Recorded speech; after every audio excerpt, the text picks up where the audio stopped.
Okay, good evening. I'd like to call the September 4th, 2013 Plain Township Board of Zoning Appeals meeting to order. What I'd like to do first is introduce the members seated up here. To my far right is next to me is Mr. Rick Beck. He's the alternate. Seated next to him here is Mr. Jeff Sutton. Seated immediately to my right is Mr. Demetrius Poussalides. To my immediate left is Mr. Robert Souls. He's our vice chairman. Seated next to him is Mr. James McVeigh.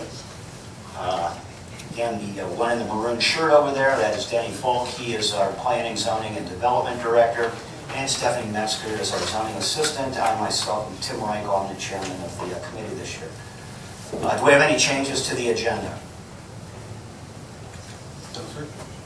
If none, the agenda stands as presented. I will read the statement of duties this evening. Bear with me, folks. This is put on the record.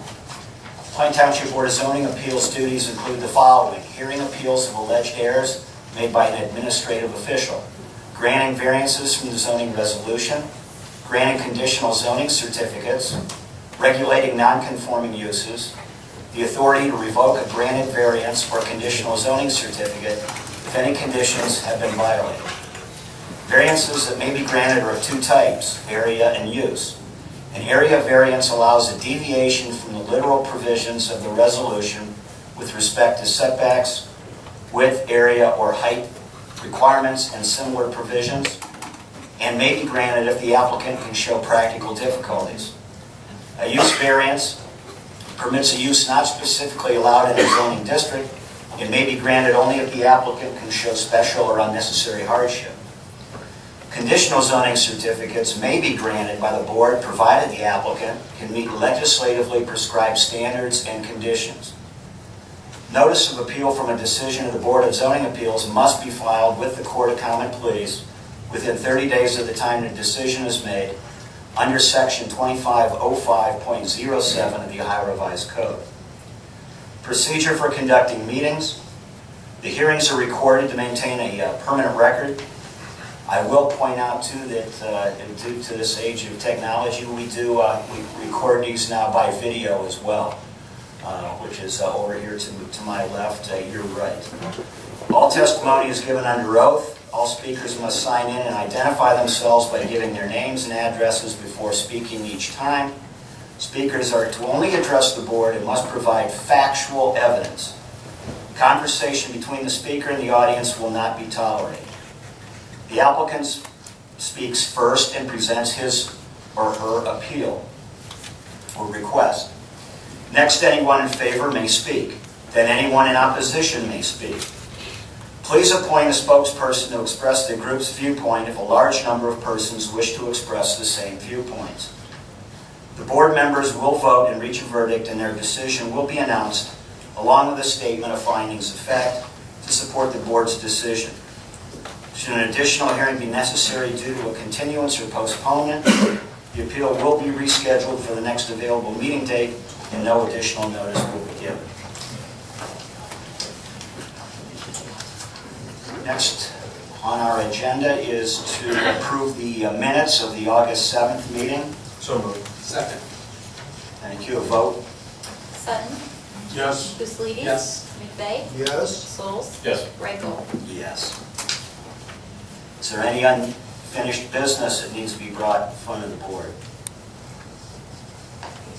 New business. Our new business this evening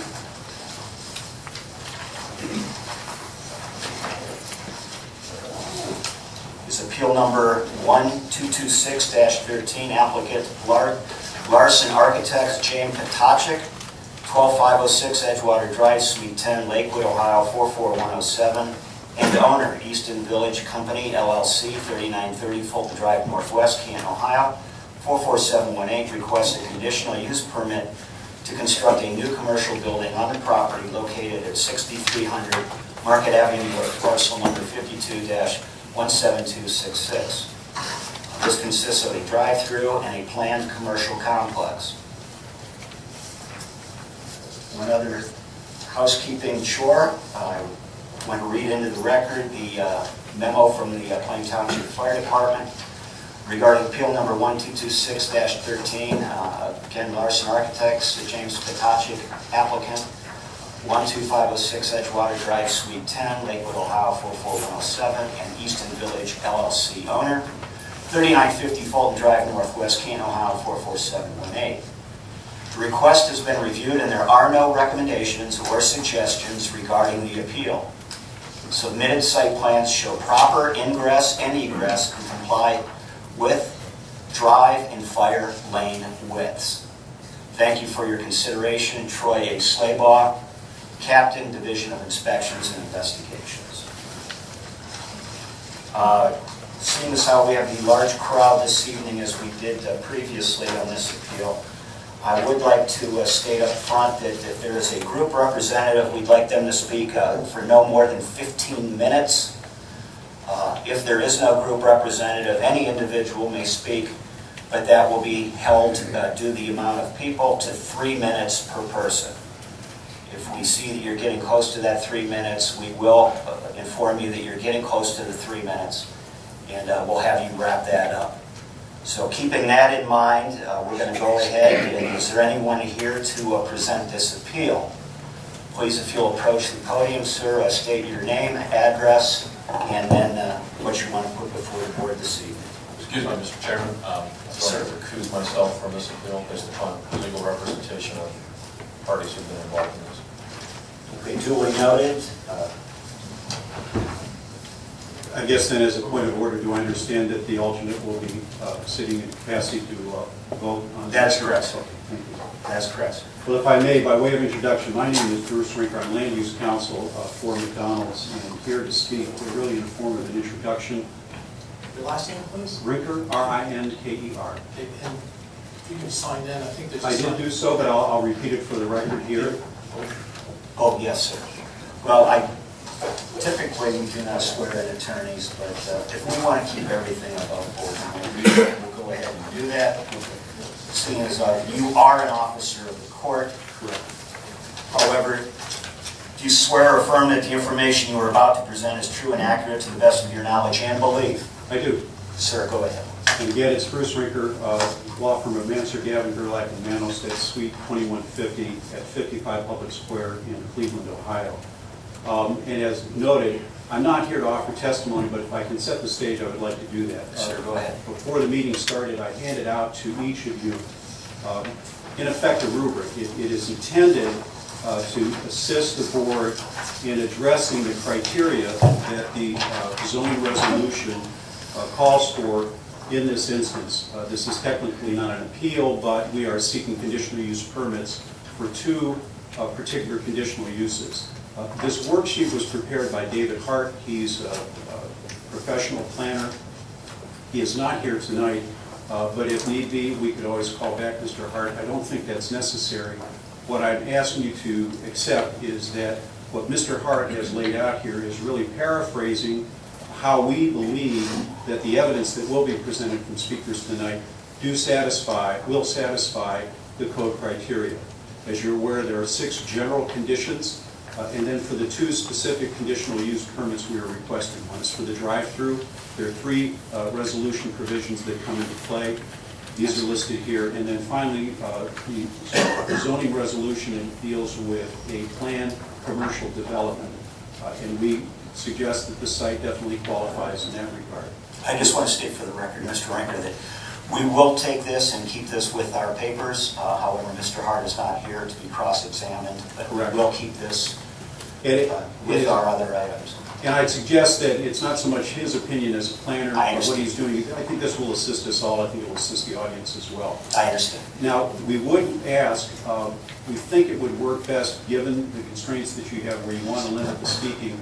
Mr. Potacek, who was presented before, has a PowerPoint presentation, and as the architect, Larson Architects, really can go through the site overview, and I believe will anticipate a lot of the very fundamental questions that arise as you look at the various criteria for conditional use permitting. In addition, we have the operator of the restaurant, Tom Locke, is here. We have a representative from, it's from Easton Village LLC. That's David Thomas. David Natowski, who works for McDonald's, has worked for McDonald's for over 25 years as an engineer, very conversant in the site operation and engineering design that goes into play. We can tell you we are seeking no variances. The presumption with the additional use permit is that we are a permitted use as long as we meet those conditions. And I would note, in anticipation of the discussion about the planned commercial development, your code requires, the zoning resolution requires, that the use itself be, if it were a standalone, a permitted use. What we think we'll be able to do, though, is to show you that really a lot of the site geometry, the questions about impact, the questions about operation can be addressed up front with the PowerPoint. And what we'd ask then is Mr. Township will probably use the balance of this 15-minute period.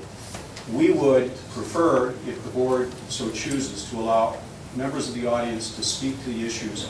And then, if we can, we would then respond to questions that they raise, or that the board... Oh, yes, yes. You'll give Because them we some think up at these the are end and address their issues, their individual issues. Because they have areas of expertise. In addition to Mr. Natowski, we also have a traffic engineer, Ryan Gillespie from GPD, who've also done an analysis of the traffic impacts. We're aware, for example, that ODOT is looking to widen Route 43. These are all factors that come into play in one way or another, and we think that these are answers that we'll be able to provide for you. Just to set the table again, the initial, appeared here initially was seeking variances.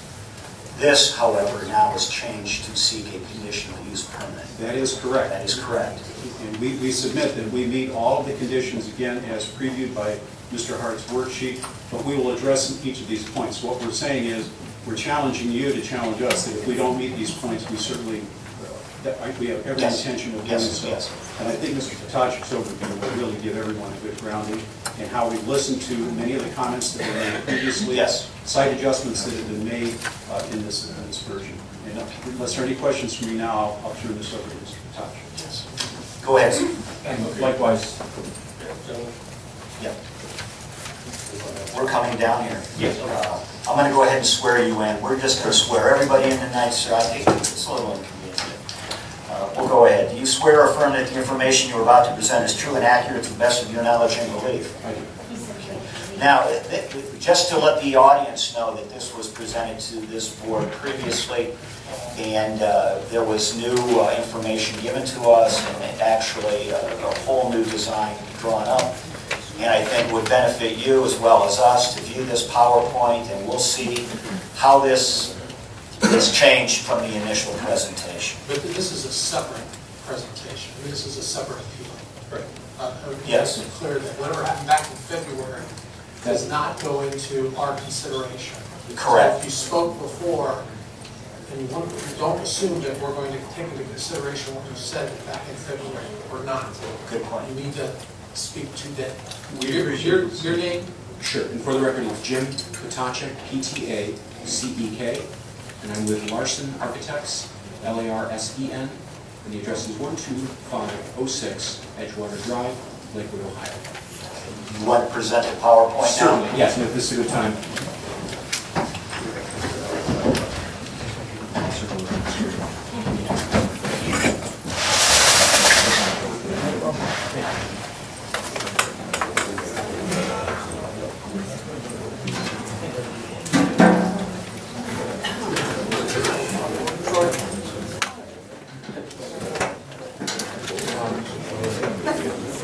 Will I need to have the mic as well here?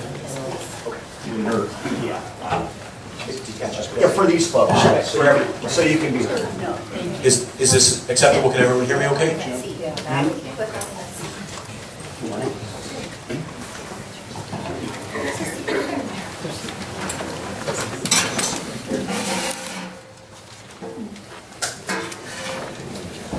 I think we're going to, yeah. Now you're going to do the lights. These here. Should be on there too.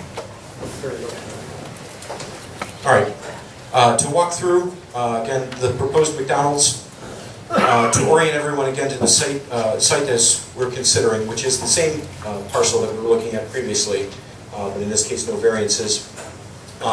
Proposed site just across from Walsh, near the Washington Square, just down the street from Glen Oak, Edgewood Country Club off to the north. And to kind of blow up the area, the existing shopping center right now, this is the proposed site for the entire development.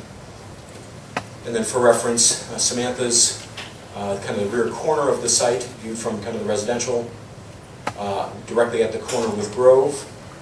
Just a shot of the existing signage there.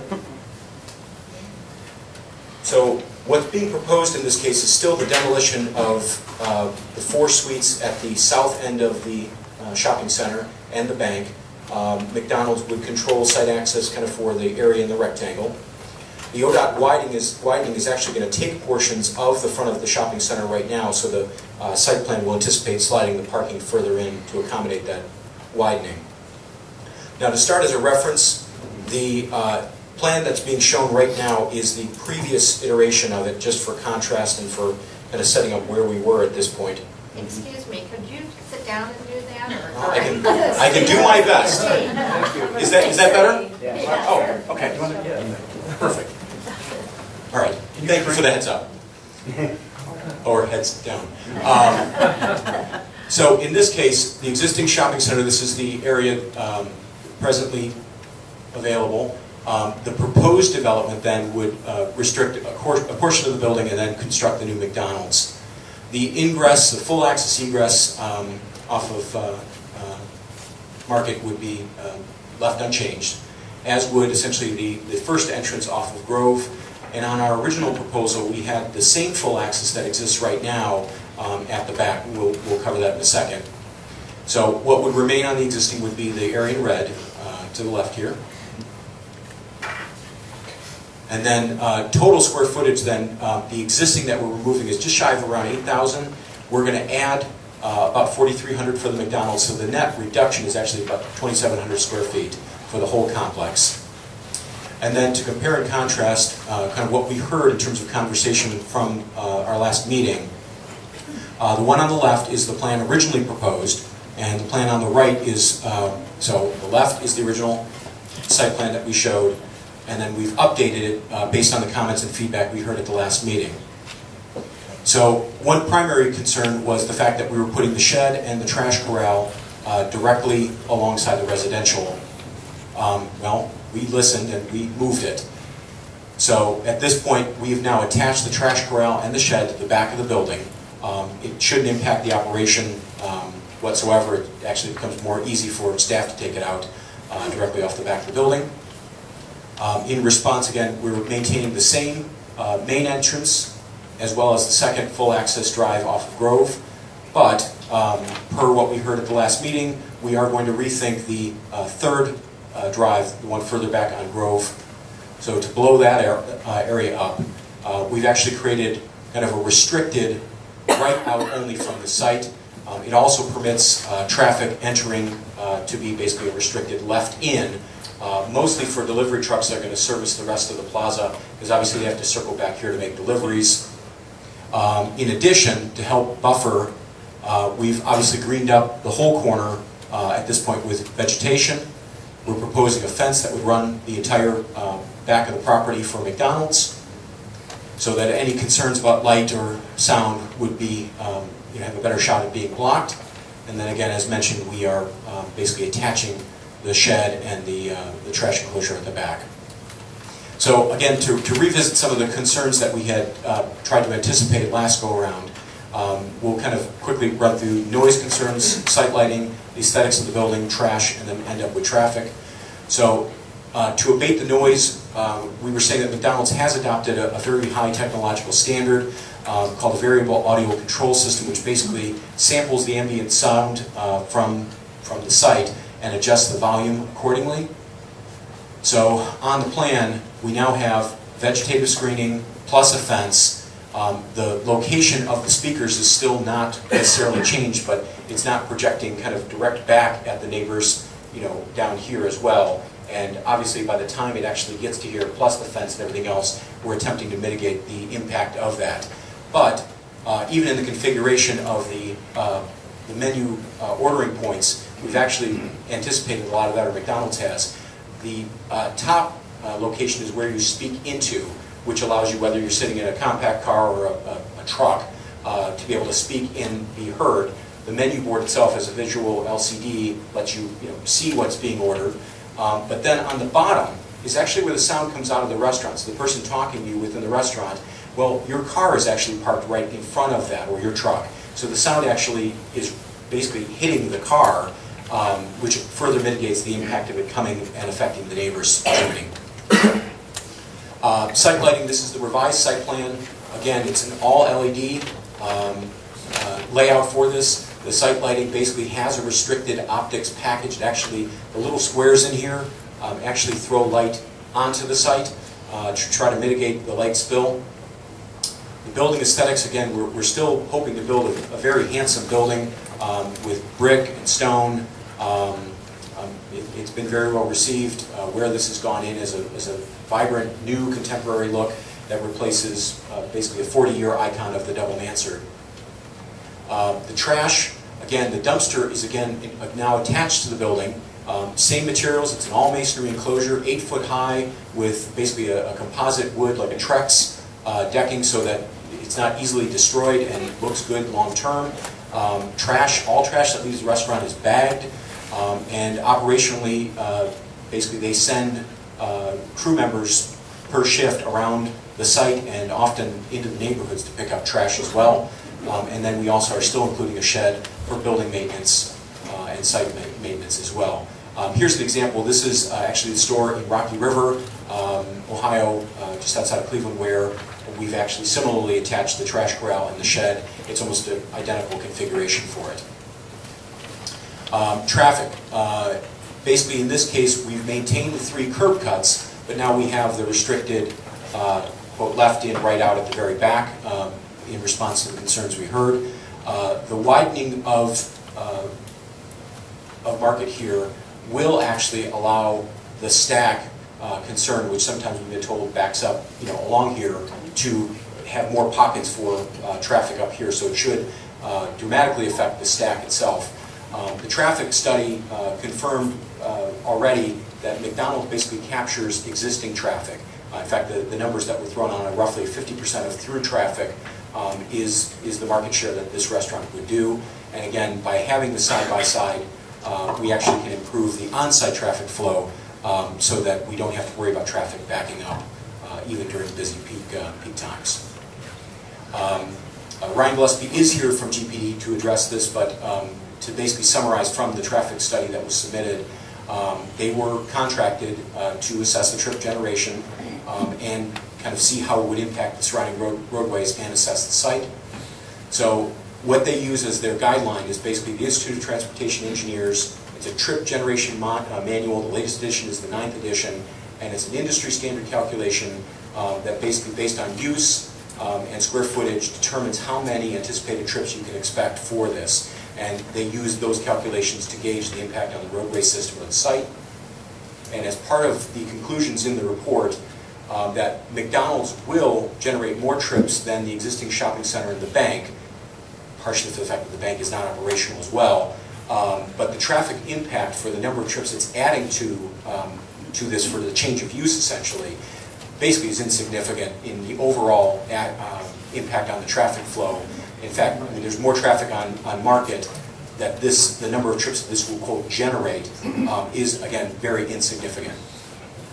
And then the site traffic itself, in terms of access, leaving the drive-through, 70% of the restaurant is fed through here. The most proximate, location that you're going to see in your viewpoint is going to be here, the full access. Worst case, there's probably some people who will turn around to use this and exit to the right here. But the likelihood that people will circulate and then come back out, is probably the very, very smallest percentage. And in addition, there's basically a restricted condition for keeping people out of the residential neighborhood. So now, the code issues that were being brought up in the revised zoning at this point, we're looking at B1 neighborhood business district zoning. The restaurant is a permitted use. However, the restaurant with a drive-through is a conditional use, which is one of the 2 conditional uses we're seeking tonight. So, in the amended condition, number 7 in the conditions, says that a planned commercial complex for 2 or more uses is permitted, but as long as The drive entrances are a minimum of 200 feet from the intersection of two major thoroughfares and 100 feet from the intersection of a major thoroughfare and a local connector. The drive setbacks are met. We're way more than 200 feet to the intersection, and then we are more than 100 feet for the first existing drive off of Grove. Secondly, only types of businesses permitted in the district are permitted in this integrated development. Restaurant is a permitted use already. And then the minimum yard requirements for the combined complex have to be the same as if it were an individual building. And all the setbacks per the combined are also met in this case. And then lastly, there shall be 20 feet between buildings. We have more than 20 feet. We're actually I think 27 between where we're cutting the building off and the corner of the McDonald's. And then last point, McDonald's was contacted by Walsh University to discuss their proposed university district, which basically looks at doing enhancements basically in the area around where we're at to zoom in, again, in their university district. We're right across the street here at Grove. McDonald's is very interested in, if possible, supporting it. There are some restrictions for what we can do, given the tight condition which they already recognize for the right-of-way condition. But it is an exciting place-making thing for this area, and Mr. Locke, as an owner-operator, already supports Walsh. I think all university students can get a discount at his restaurant right now. By being closer to it, it should only enhance that connection. So that's our presentation. We stayed less than 15 minutes. Very well done. Thank you. Take our seats. Is anyone else in favor going to speak now? Well, again, the request was, we can speak now, but we thought that the audience, the folks in the audience, they're probably going to raise a lot of questions, and we thought it'd be more constructive. They put them out there, and then we'll try to respond as best we can with people who are more proficient in those areas that they question. Okay, well, then it's my understanding that We're going to let... Mr. Jurgensen has a follow-up point, correct? Correct. So we'll give him a couple minutes to load up, and this one will stay seated right there. You want us to stay right, whatever, just Might as well. easiest for everybody.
Now you're a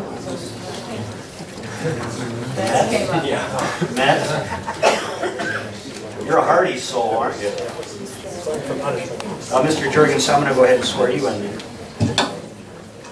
Do you swear or affirm that the information you are about to present is true and accurate to the best of your knowledge and belief? I do. Again, state your name, sir, and your address, please. My name is John Jurgensen. My business address is 6545 Market Avenue North, over here in North Canton. And I am here tonight on behalf of several of the residents, the nearby residents that live on Grove Street. I guess my role is going to be, threefold. One, I'd like to present some legal arguments to the board based on a couple of issues that have already been raised with respect to the zoning resolutions. And then I'm going to go through the general and specific criteria and have some of the neighbors testify about that. And then I hope to coordinate other comments from the other residents in an orderly fashion so that you guys can get to making a decision or something tonight.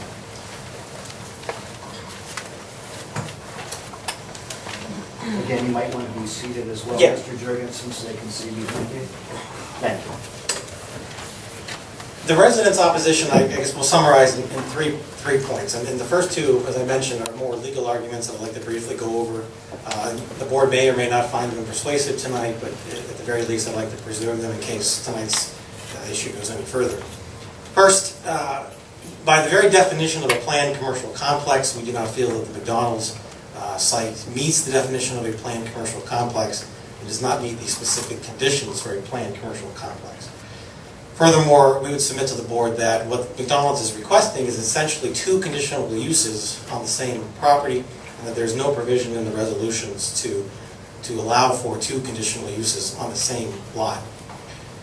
And then finally, as I mentioned, we'll have some of the neighbors discussing that the applicant does not meet the general and specific requirements, which include, and this is from direct language from the resolutions, the harmony of the neighborhood. We believe that it will be hazardous and disturbing to the existing neighborhood, detrimental to property values and so forth. The first point I'd like to make, again, this is more of a legal argument for the board, but by the definition of a planned commercial complex within the zoning resolutions, Article 4 defines a planned commercial complex, or a PCC for short, so I'll keep saying that, as a planned and coordinated development of a tract of land with two or more separate buildings, planned, designed, and constructed for one or more permitted use in a business district.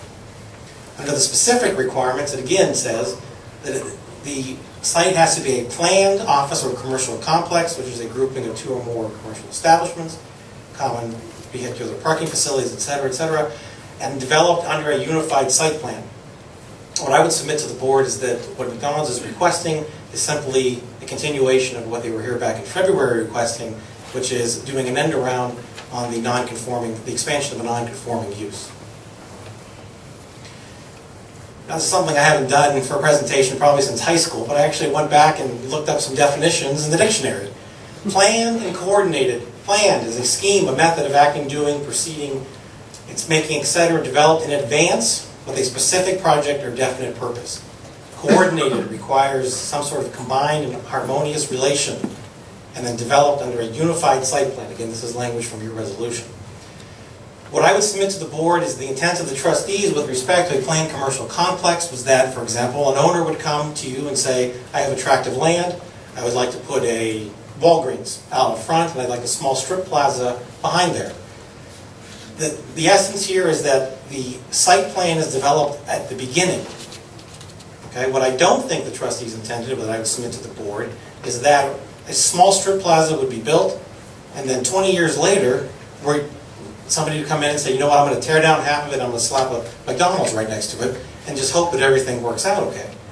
The idea of doing all this at the front end, of coordinating all this at the beginning, is that you can address concerns regarding traffic and parking and the aesthetics of the building and the general character of the site. And that is not what is happening here.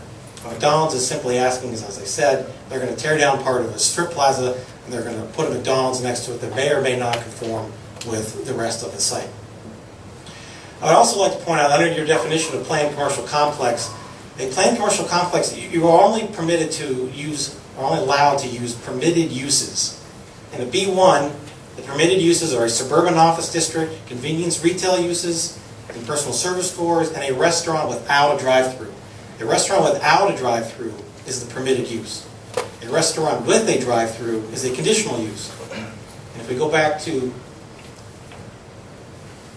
the definition from Article 4 of a PCC, it is one or more permitted uses in a business district. A restaurant with a drive-through is a conditionally permitted use and not a permitted use. Even under your own subsection for conditional uses, you set forth permitted uses and conditional uses in there, demarcated by separate paragraphs. So again, what I would submit to the board is what McDonald's is seeking to do here is simply an expansion of the non-conforming use that they sought back in February. They're simply trying to pigeonhole this into a planned commercial complex when there's been no plan, no coordinated effort until now, again, 2 decades after the strip plaza was constructed. I would also submit to the board then, this is point 2, that 2 conditional uses are not permitted on the same lot. And I've taken this language from section 601.1 of your resolutions, which indicates that uses which are omitted from these regulations shall be considered prohibited until amendment. There is no provision in the resolutions that allows for a conditional use upon a conditional use. And that is in essence, what is happening here again. I don't think there's any question, and I think Mr. Ricker, I think you alluded to it earlier, I don't think there's any question that if McDonald's wanted to come in and put a restaurant in without a drive-through, they could do that. And other than meeting the requirements from a legal standpoint, this argument probably would not. What they are seeking to do is, they're coming to you and first they're asking for a conditional use so that they can build that they can construct a planned commercial complex. Then, once they, assuming that they get that conditional use, then they are requesting a conditional use upon the conditional use so they can put a drive-through on the planned commercial complex. So again, and I know the board is well familiar with this, but in the left column you have the permitted uses, and in the right column you have conditional uses. The use on this particular lot is a planned commercial complex. A planned commercial complex is a conditional use. A drive-through, by the definition, in your resolutions, a drive-through must be an accessory to a permitted use. There is no provision for a conditional use within the conditional use. The drive-through, as your resolutions provide, must be an accessory to a permitted use, and the only permitted use that it is allowed to be an accessory for is a restaurant. Okay? Planned commercial complex is a conditional use, and therefore we submit that a drive-through cannot be constructed on this lot. Now, with respect to the general and specific requirements of the conditional use permits, this is again taken from your language in your resolution. I would remind the board that they must determine beyond a reasonable doubt, which is an extremely high standard, the highest we have in the law, that the general standards and the specific standards pertinent to each of the indicated use must be satisfied. And here are the general requirements. Now, before I get to having, I'm not going to read these out or I'll incorporate them in the record, but I have a few concerns just based on what has already been presented by Mr. Patrick. Am I pronouncing that right? Patacha. Now, he's already mentioned the conversational tone of the speaker, and as well as the light being generated from the, I guess there'll be light poles, based on the picture that we see. What I haven't heard again is, we haven't heard at what level the sound is going to be emanating from McDonald's. We don't have any sort of decibel. And I understand there are other people here, and they may be able to address these issues. And these are some of the things I think myself and the other residents would like to know. But how much sound are we really talking? Do we know how much sound is going to be emanating from two, not one, but two places to present an order? The light. What is the wattage of the light going to be? Do we know what is typical in this type of area? Do we know what McDonald's prescribes for their type of wattage that they're going to be outputting?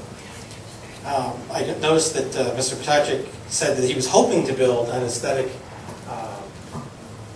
establishment. I would hope that by now we would know exactly what it's going to look like. If the picture rendition that was provided to the board is not what it's going to look like, then I think right there the conditional use permit should fail.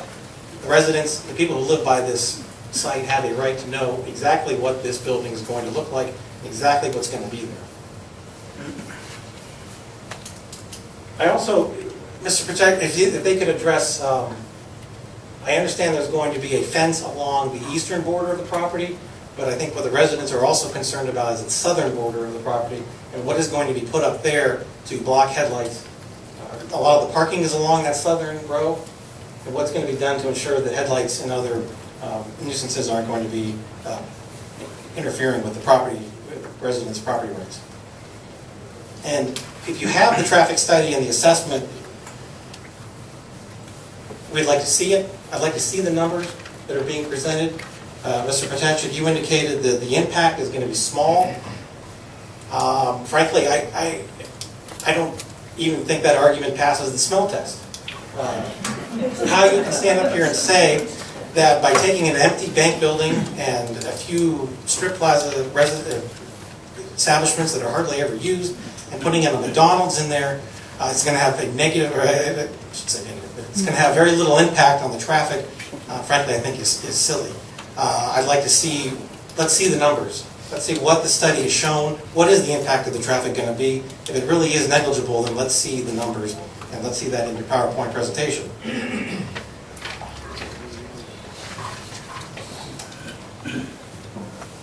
These are the specific requirements. Again, I'm not going to go through them, except you'll see in 103, Mr. Potashik referenced part of this section a little while ago, except he left off the last sentence, and I would like McDonald's to address this requirement that no direct access through a residential neighborhood is going to be allowed. And yet I see two means of ingress and egress along Grove Street.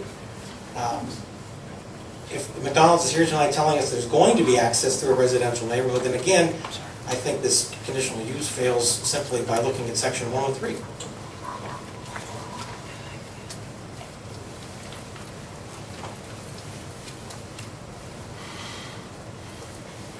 One final note, I guess, just from a legal perspective, I would submit to the board, again, under section 120 of the specific requirements, we're looking for only those types of business uses that are permitted for conventional development in the district.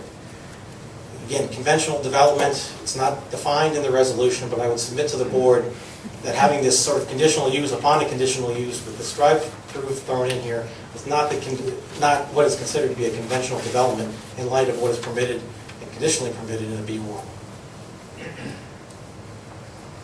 All right, now, I'd like to have Jeff go first.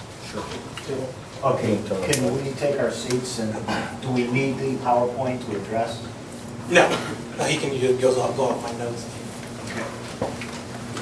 So we want lights back on and we take our seats? Yep. Yeah. Okay.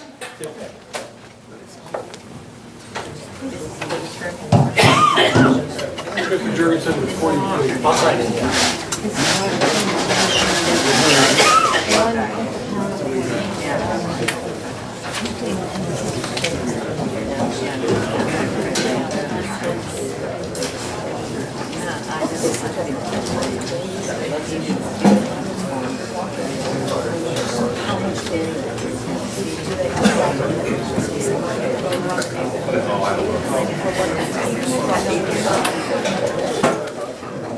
Just for general what's and whatevers, we've got a couple of seats now we'll open up front here.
I just want to inform both council that, you know, we are the ones asking the questions.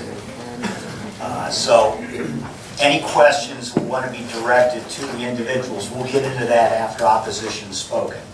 If we'll go through the opposition phase, you tell us why you're opposed to it, okay, and try and base these questions on factual representation. Okay? What I'd like to do is basically lead Mr. Simmons here. No, let me jump in real quick. You raise a good point, and I suspect that the residents are going to be talking about what you refer to as general standards, more so than what the specifics of the conditional use requirements. Okay? I mean, I don't think they're going to be talking about, well, they might be talking about lighting being a nuisance, but more specifically, well, let me ask you this question, Mr. Jurgensen. Even if the applicant meets the requirements under section 1102, this board can deny the appeal, correct? Right. Okay. So let's look at those requirements. And the one that you brought out, which I think we're jumping into opposition, but I'm not sure that they're finished yet No, No, they're not. they're not, and I recognize that. Okay. You mentioned the direct access through a residential neighborhood shall be prohibited. I mean, I think it's pretty obvious. I mean, to me, unless I'm reading this incorrectly, or my understanding of what direct access through a residential neighborhood shall be prohibited, what a residential neighborhood is and what direct access is, it's pretty clear that there's direct access through a residential neighborhood. And if they can't meet that, then they're not going to be able to meet section 1102. Right. So, I mean, I'd like to hear before, and I appreciate we're going to hear from the residents, but I think that's like part two. I think they have the burden to come forward. It's a very high burden. And a burden to come forward and meet these criteria. And you raised one. How does those two entranceways is not a direct access to a residential neighborhood? I just don't want to get the cart before there's, I'd like to hear how that is not direct access to a neighborhood. Because if I may, only because I think this raises a legal question on the interpretation of the code language, I would suggest to this board, as you look at the requirements for the planned commercial complex, section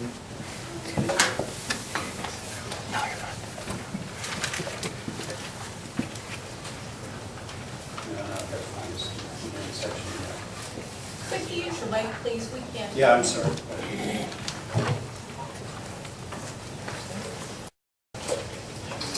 Our understanding is that the terminology for this planned commercial complex is that it anticipates being at the edge. It must be placed at the edge of the business district in which it's to be located. Unless I'm reading that wrong. Okay, but it Well, in says, other words, if you are on the edge of the district, the main access, the main route is Route 43, is Market. The existing access to the commercial site right now, to the zone site, is off of Grove. We haven't changed those curb cuts at all. The idea of the integrated site is that you are placing it in an area where it will function well as an integrated complex. but you're asking for a conditional use for a drive-through. I think as been pointed out, if you don't have the drive-through, you can have the restaurant. You're asking for a drive-through, which means it's a conditional use, which means 1102 kicks in. 1102 kicks in, and it says direct access through a residential neighborhood. It doesn't say direct access through B1 or anything. And I think we need to define, though, if one side of the street is commercial and then the other side is residential, how does that qualify it strictly as a residential neighborhood? Well, How do you solve that problem in zoning? Is there a definition for residential neighborhood that you know of? What I'm saying is that you have a commercial site that it abuts a right-of-way that travels into a residential area. One side of the street is residential. I think the south side of Grove is residential, is that correct? It's a residential neighborhood. Unless somebody shows me another definition of what a residential neighborhood is, I'm willing to consider case law or any definition you might have within the revised code, the administrative code, or anything you want to show me what a residential neighborhood means. But when I go through Grove Street in that neighborhood, that's a residential neighborhood. But that's Grove, that's the residential neighborhood. Route 43 is a main thoroughfare, it's an arterial. The frontage of this site, it's a commercial property, it's commercial to the north, it's commercial to the south, or I'm sorry, was it multiple family, or I think it's only immediately to the east of the property. Well, it doesn't say direct access through a residential neighborhood shall be prohibited unless the one entranceway is on a state thoroughfare. It doesn't say that. It specifically says direct access through a residential neighborhood shall be prohibited, period. And I'm struggling, and I'm willing to accept anything from the board or from our zoning people, why Grove, that exit from, or entrance from Grove is not a residential neighborhood. Because one side of the street is commercial. Well, it doesn't say that here, though. It No, doesn't but say direct your access. plat, it is platted and zoned as a commercial site. So one side of Grove, the property on which this is to be constructed, is zoned commercially. So how does it lose its commercial status because of its adjacency to a residential area? That's my question to you. Well, my question is, it says direct access through a residential neighborhood. That neighborhood is residential. But the curb cuts are on a commercial side of the street. It doesn't say that, though. No, your plat says that. I know, but this zoning does not. But then if there's an inadequacy in the code language, I don't think it's appropriate for you to prohibit what has otherwise historically been zoned for commercial uses. That seems to me to be arbitrary, especially because one side of the street is commercial. Which you have access to. Right. You could. So we're not going through a neighborhood, we're accessing on commercial. No, you could just use the Market Avenue entrance. You don't have to have the Grove Street entrance. But You on could the just other- have the Market Avenue entrance. I think what we want to do now, these I are guess questions, it- these are questions we're going to have later. Right. Let's address the opposition, and believe me, let's address the opposition first, the questions that come from the opposition. Then we'll go to our questions and hypotheticals from the board I at would the appreciate end. it, thank you. Yes.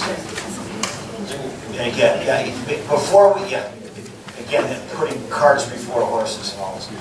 Before Mr. Jurgensen proceeds with, is there anyone else to speak in favor? Now I think you want to finish up with your other information that you have. Because those in favor go first, the opposition goes second. If that's how you want to do it. Yeah. Well, okay, we'd ask up front. With their testimony, they may answer some of your questions. If not, then we can get into that question phase afterward. Why don't you go ahead and finish up your presentation on why you want the board to consider this? Very well. Okay. I think the first point that we would like to address is the traffic issue. And we'd ask that Mr. Ryan Gillespie come up and explain what he has done to evaluate the traffic. Thank you. Dan, come on up. I'll swear you in again. Mr. Chairman? Yes. Just ask a question. Yes. Will I have the opportunity to cross-examine the witness? When they're done. When they're done? Right, Yeah. obviously. Can I interrupt in the middle? No, but I want to get the whole thing out, and then we'll go into the questioning phase, okay? I just wonder how procedurally we were going. Yes. Sir, if you'll raise your, oh, very good. Thank you. I was just going to ask you that.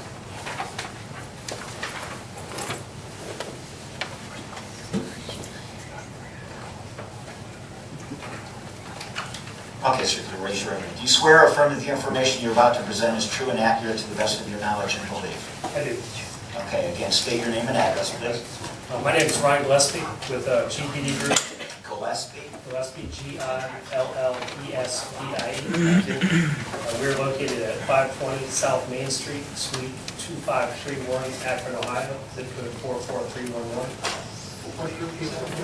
GPD Group.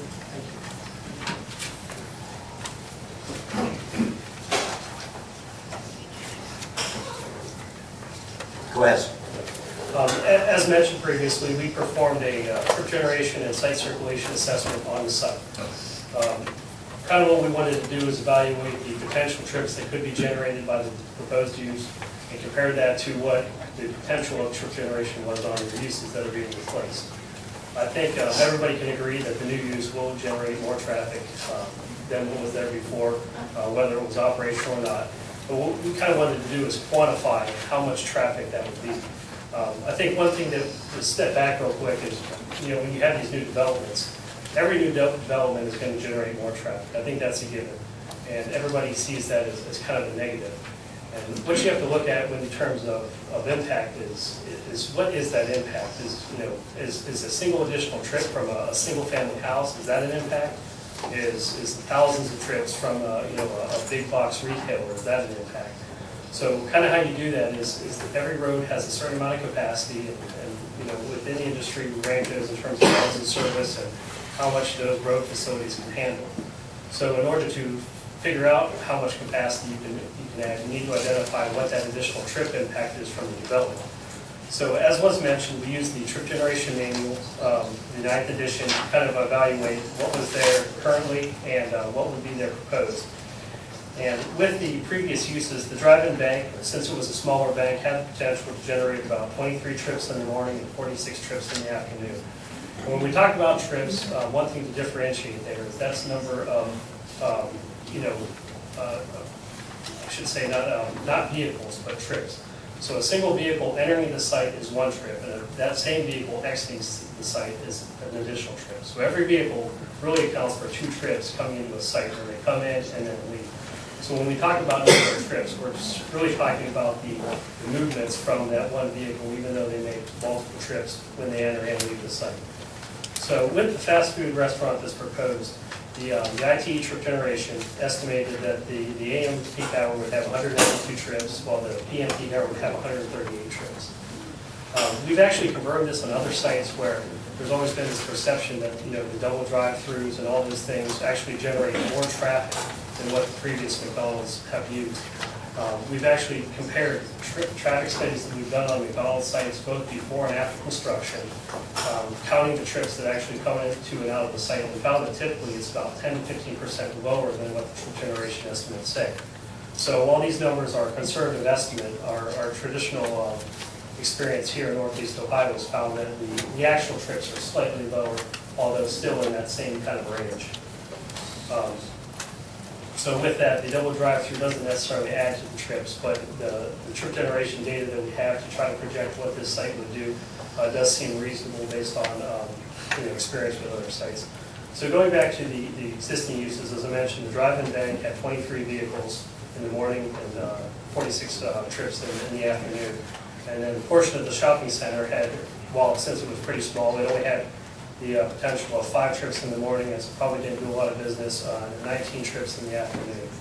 So when you compare the two, you can see that the new use would actually have, a decent amount of additional trips on there. But then when you look at the pass-by trips, and that's what JP had mentioned previously, is that a McDonald's site, typically the data included in the trip generation manual shows that up to 50% of the trips entering and exiting the site are pass-by trips. What a pass-by trip is that somebody that already drives down Market today, and that, that's their current drive to work, drive home, and now they're going to drive into the site, get their coffee, and come back out and keep going on their way. What's significant about those pass-by trips is that they're not actually adding additional traffic to the roadway network. They're already there today. They're not necessarily increasing those volumes out there on an already congested road. So when you look at the type of customers that McDonald's drives, as opposed to, some maybe more sit-down restaurants or more specialty type retail, where, that's your destination. You're going to leave your house, and I'm going there, and I'm going back home. McDonald's likes to attract a lot of their trips from people that are already on the roadway, that are going by, that are looking for the convenience of getting something to drink or something to eat, and coming back on. So while there are going to be a lot more trips entering the site, a portion of those are already on the roadway today, and they're not necessarily adding to that volume that's out there. So when you take into account that, and you look at what was there before versus what is going to be generated, minus the ones that are already out there, the net trip difference that was documented in the report was an additional 69 trips in the morning and 32 trips in the afternoon.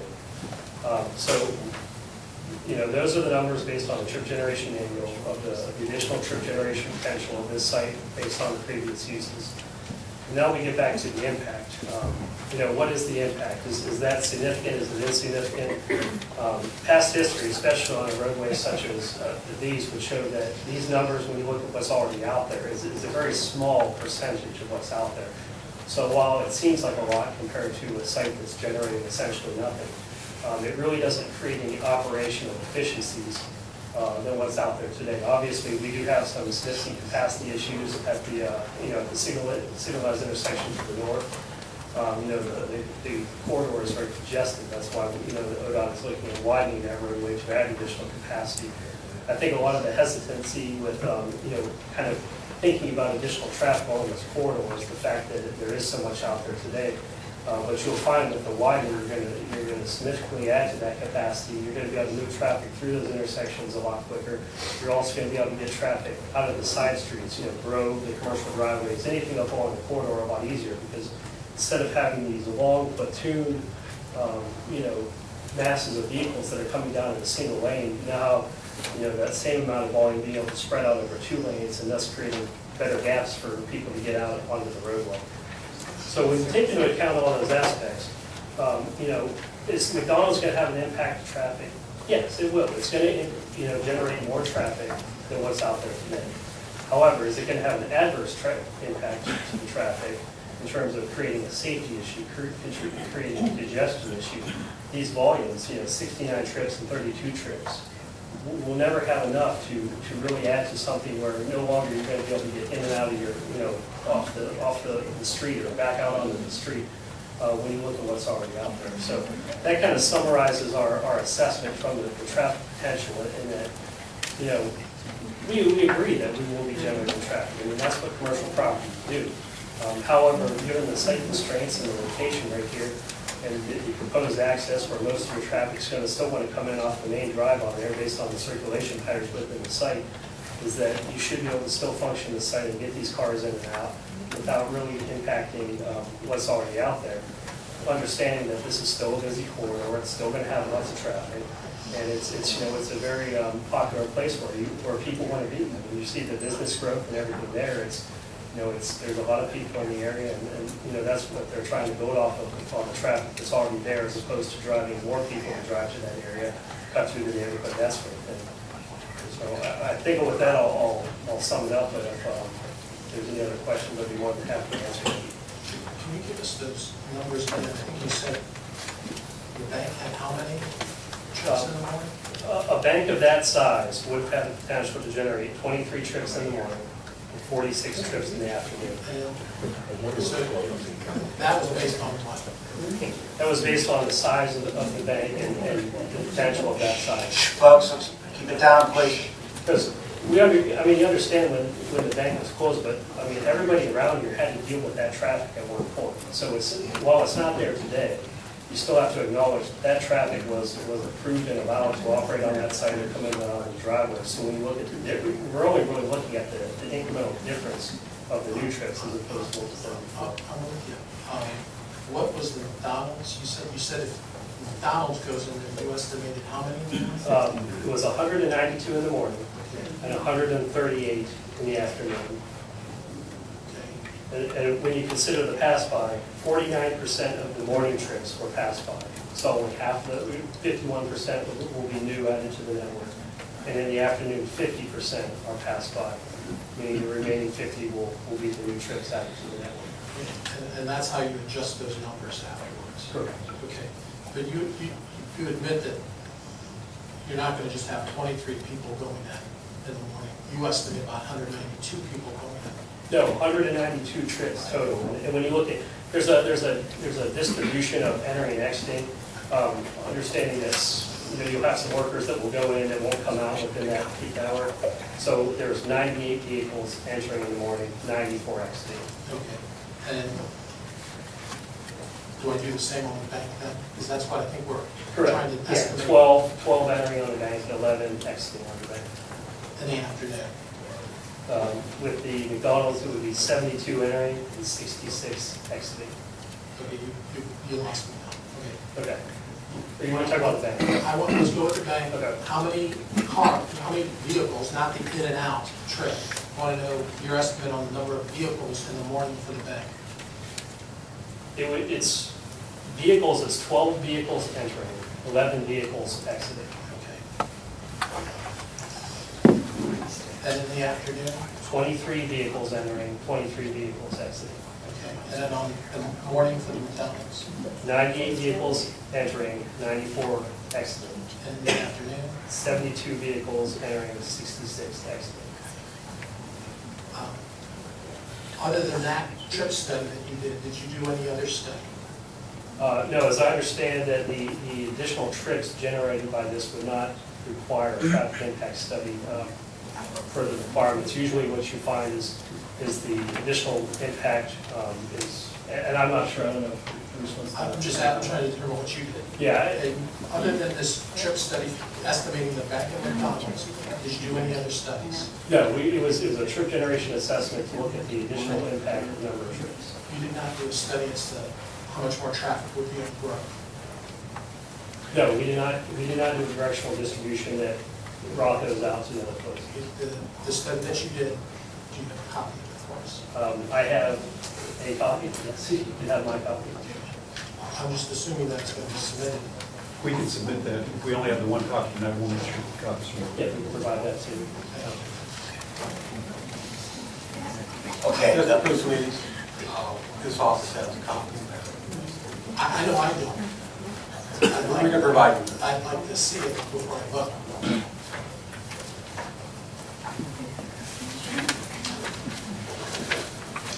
Okay, Mr. Rinker, Yes. go ahead, sir, with your next individual.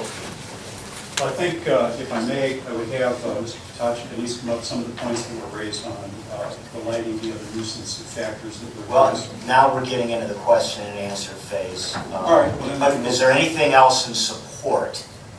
I would like to have Mr. Natowski come up as an engineer experienced with the side-by-sides and explain the site geometry to show how the planning for this site relates to the overall site. Okay, please, please.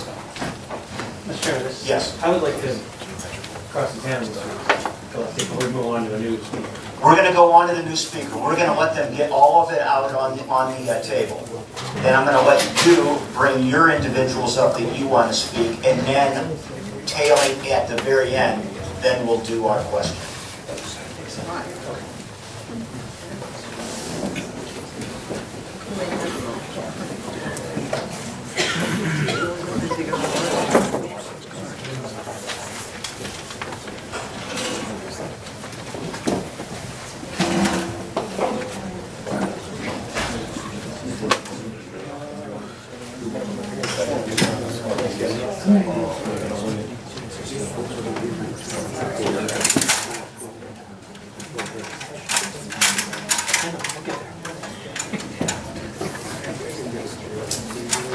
Okay, sir, if you'll raise your right hand, please. Do you swear or affirm that the information you're about to present is true and accurate to the best of your knowledge and belief? I do. Again, state your name and address, please. My name is Dave Natowski. I'm with McDonald's Corporation. I'm the area construction manager. My address is 2 East of Oval, Suite 200, Columbus, Ohio, 43219. Very good, go ahead. As submitted, you can see our site plan over here, which is to my right, and I'm going to just kind of go through the basic geometry of how the site functions. Of course, this is Market Avenue, and this is Grove Street. Here's our site located here. We have an access, as Mr. Potacek indicated, which is off of Market. So anybody coming on Market Avenue can enter the site through here and come into the site at this location. They're going to enter the drive-through. They would proceed around in a counterclockwise motion to the drive-through lane, which is right here, where we have what we call a side-by-side drive-through, which allows two cars to place their order at the same time. Once they place their order, they would proceed around this side of the building where they would pay over here, pick up their food, and then they would proceed to exit the site and then go back out on the market. About 70% of our customers go to the drive-through. So about 70%, that's our statistic, which again, most of the people that come into here that would go to the drive-through would come out this way, and then most likely they're going to go out to market and then proceed on their way.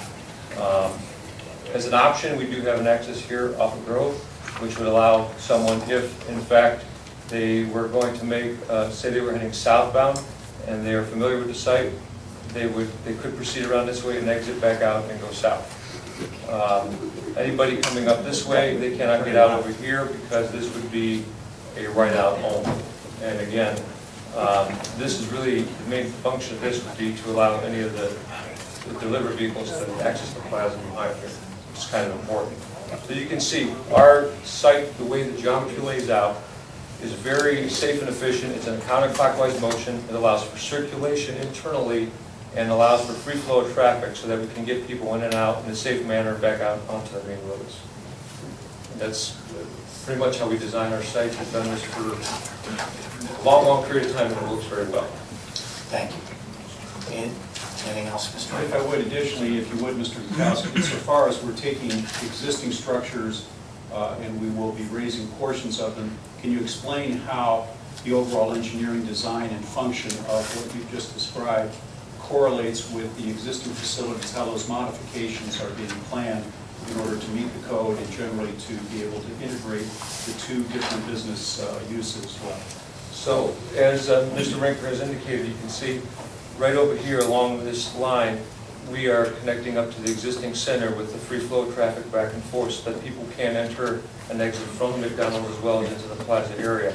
This will allow, again, a good circulation for people to make those movements. In the back here as well, we have allowed for this to be free-flowing as well for especially delivery vehicles to get back and service the plaza as necessary. Again, if you look at this overall unit as it's designed, it's connected and functions very well the way it's tied together and how the access aisles line up with each other and allowing people to move around in a safe manner around the site. If you could explain, in your experience, the dimensions, the setbacks between the buildings and then the drive aisles. The fire department had commented about safety, but I think you need to address how, from a McDonald's operation, the width of these drive aisles relative to parking and traffic movements and pedestrian movements work. That's correct. On our site, we have to make sure that we accommodate for all safety vehicles, fire trucks, emergency vehicles, etc. All of our aisle widths are designed with proper width to allow that, and that's one of the... And that shows in what I read into the record earlier from our fire representative. That's correct. So we have the proper spacing and adequate space for proper circulation in case those vehicles need to access the site and then get to our facility. Thank you. Mr. Rinker? And then I think, finally, I'd ask that Mr. Locke, who is the operator, he has experience with a number of stores. I think that the kind of anecdotal account that he can give to you from his experience in operating these restaurants and correlate that with this particular site design, I think will be very informative. Mr. Locke, you may step forward. Put your name and address down there, please.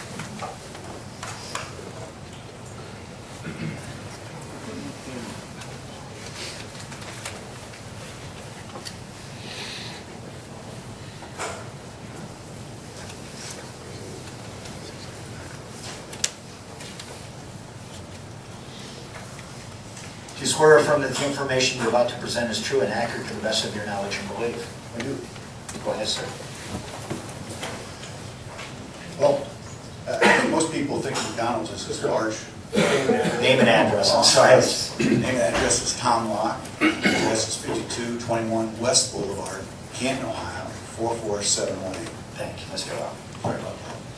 So I think everybody perceives McDonald's as this large company, a company that's outside of the state, when in reality, 89% of all the stores of McDonald's are owned by local owner-operators. And I was born and raised in Stark County. I lived here a majority of my life. I mean, I was around when it was Oakwood and Glenwood, so I kind of date myself back at the time. But basically, the reason we're moving is the store that we currently have, which is right next to this, is 47% less than the average McDonald's. And we need to find a new place for it. We currently employ 42 associates at this store, and mainly from Plain Township. The new location would at least, if not greater than this, we would employ 25 more. These are your sons, your daughters, your nieces, your nephews. We have part-time employees, full-time employees. And it would also give our current employees more opportunity for longer hours. We just did this in Minerva. Hopefully some of you have a chance to go look at our facility in Minerva. It's beautiful. The community embraced it. The neighbors embraced it. It's worked out very well. That just opened not too long ago, and it had a very similar look to the pictures that you saw. But we used all local vendors to build that. So we added to the building trades, we added to the local horticulture groups and everything else. We added, obviously, to the tax base. We also give back to the community, and our goal was always to be a good neighbor. Just last week, I gave to the Plain Youth Football and Cheerleaders group. I also gave to the Round Ballers. We give coupons for the elementary school when they get good grades. We give a $500 scholarship to a senior at Glen Oak. We give to local churches, benefits, and of course the Ronald McDonald House, which we're a heavy contributor to, which helps kids with life-threatening illnesses, helps kids and their families. So I think I've got a very good history of being a good neighbor. I think we've addressed the concerns that you had at a financial cost to me. We've addressed the lighting. We actually have the LED lightings next door, so if you want to go and look out the window and we turn those on, you can see the light is a direct light down. We've addressed a lot of the issues, moving the trash. Not the perfect scenario for us, but we did it because the people brought up those concerns last time. Everything they brought up, we thought we had addressed it. So, you know, I pledge to be a positive impact on the community. I pledge to continue supporting the community. We run a very good operations. We pick up litter. We have travel pass where our store managers go out every hour. They're supposed to pick up any litter that's in our lot or any other lot that's around ours. We address that. Feel free to go over our lot next door and see that that's done. So I think we're addressing all the things that we mentioned. The side-by-side is a concern to some people. That just helps us move the flow. If you have a customer coming in, lots of times it might be a mother with multiple kids in the car. She's asking them, what do they want? And it takes a long time. So we found that the point of order is one of the delays that we have. So to move that process along, we have 2 order points. It's working very well. We have it at our Hartwell store. We also have it at our Minerva store. So I just wanted to bring up those points. Thank you for your time. Thank you, Mr. Lyon. Okay, Mr. Ricker, are you done with your presentation? We're done with the presentation again, subject to questions that are raised and opportunity. Obviously. Thank you, sir. Mr. Jurgensen, go ahead with your, what's that? You can speak for it. Earlier we were talking about kind of a order. Oh, yes, yeah. Just so I'm clear. What we found in the near past here is if we could start with those individuals that, we found that it moves flow better. Why don't we begin with the immediate adjacent neighbors? In other words, those properties that abut up against this particular area. Well, Then we'll move out in a concentric circle. May I offer a counter proposal? Wayne prepared 3 witnesses who are going to testify for the bulk of what they feel to be the failure to meet the general specific requirements. And then what we've asked the rest of the folks to do is to limit their comments unless they have something additional new, to simply come up, and if they'd like it, state their name, their address, and that they concur with the comments of these 3 spokespeople. Let's go with the 3.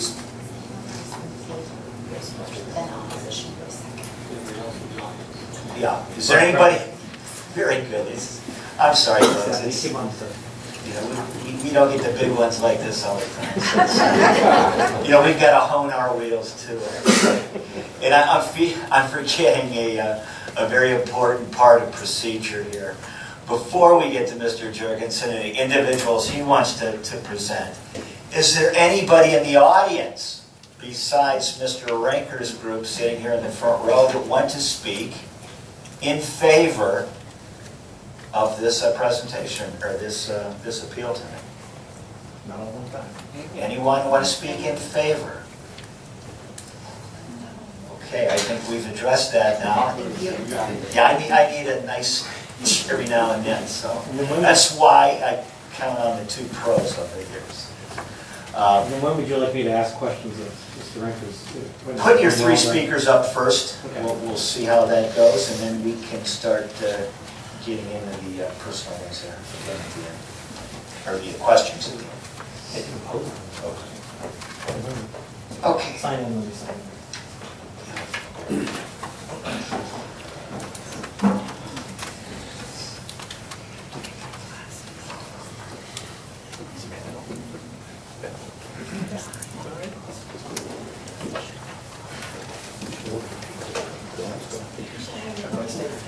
Okay, sir, raise your right hand first. Okay. I have to read this. You think I'd have it memorized by now. I worked in the court system where I used to say swear to God and everything, so a lot of people, nowadays, do you swear or affirm that the information you're about to present is true and accurate to the best of your knowledge and belief? Yes. Okay, now state your name and address, please. My name is Jeff Simmons, and my address is 716 Grove Street, Northeast, Canton 44721. And I do have, my house is across from the proposed site. Just before I start, real quick, I want to pose one question. I'm not sure if maybe I missed it, but has the proposed site given any indication of what their operating hours will be? So in other words, we have some McDonald's that are 24 hours, some McDonald's that close at 11 o'clock at night. I may have missed it, but has that been presented? That's a question I'm going to ask when I get Okay. a chance to ask his. Okay, You can sort of summarize the board what your opposition is. Okay, my opposition is litter, noise, and because my property's so close, the property I own, bought, paid good money for, and now that could be in danger of this negative impact. So, but I heard when they were given the slideshow, the PowerPoint presentation, I heard the word try to mitigate sound, try to mitigate light overspill. Now, to me, if there is going to be light overspill and sound, they're going to try to mitigate that. If they don't try, if they try and they fail, it affects me, it affects my property in a negative way. It negatively impacts my property if they try and fail. It's not a guarantee. They're going to try. Their own words were, we're going to try to put up this fence and try to mitigate the sound. Put up the bushes to try to mitigate the noise. Later. So I just wanted to put that on record that I think that this is going to negatively affect my property by putting in the sound. Okay, thank you. There's one other thing that I heard most likely use market exit. That they're not guaranteed the people leaving, the customers leaving McDonald's is going to use the Market Avenue exit. They're most likely to use the exit. These are all, it doesn't sound like beyond a reasonable doubt to me. And ultimately, those of us who have the property are the ones that are suffering. Just ask a couple of questions again. Do you believe that the proposed site is going to be harmonious with the character of the neighborhood? No, I do not. Okay. And do you believe it's going to disturb your existing use of the neighborhood? Yeah, there's no questioning of your own individuals. Yeah, I can. Go ahead. Pardon? Did you get a question? Is it going to disturb the character of the neighborhood? Yes. Can you give a couple specific examples of that? Well, they talked about the traffic study. It indicated that it's going to increase traffic. So we have a lot of children. We have a lot of elderly people. They walk their dogs or walking. If we have increased traffic, that's going to be a negative impact. When you have more cars going up and down the street, it's Okay, conditional use permit, you can be challenged if one would be granted. You know, it can be challenged on a yearly basis from complaints, by the neighbors themselves, so keep that in.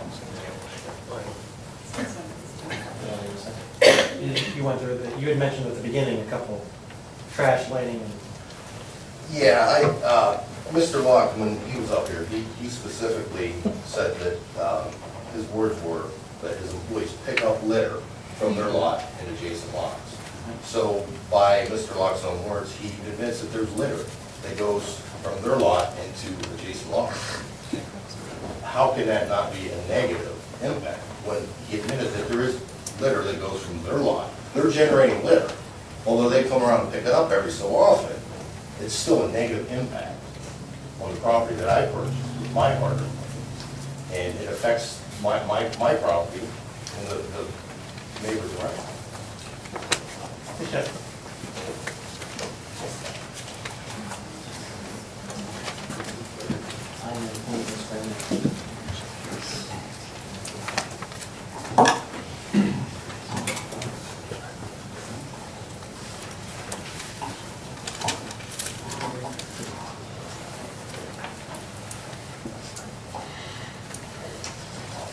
And you swear or affirm that the information you're about to present is true and accurate to the best of your knowledge and belief? I do. And state your name and address, please. My name is Cindy Moeller, and I live at 708 Grove, which is directly across from the property. Thank you. I'd like to Jeff alluded some to the traffic, but they're saying there will not be increased traffic on Grove. If you notice when they were showing their diagram over there, they showed the main ingress egress coming out onto Market, making right turns when they come out, making right turns into the place. If any of you have driven Market at that time of the day and tried to come out at the gas station or that shopping center at any time during the day and make a left turn, it's eventually impossible.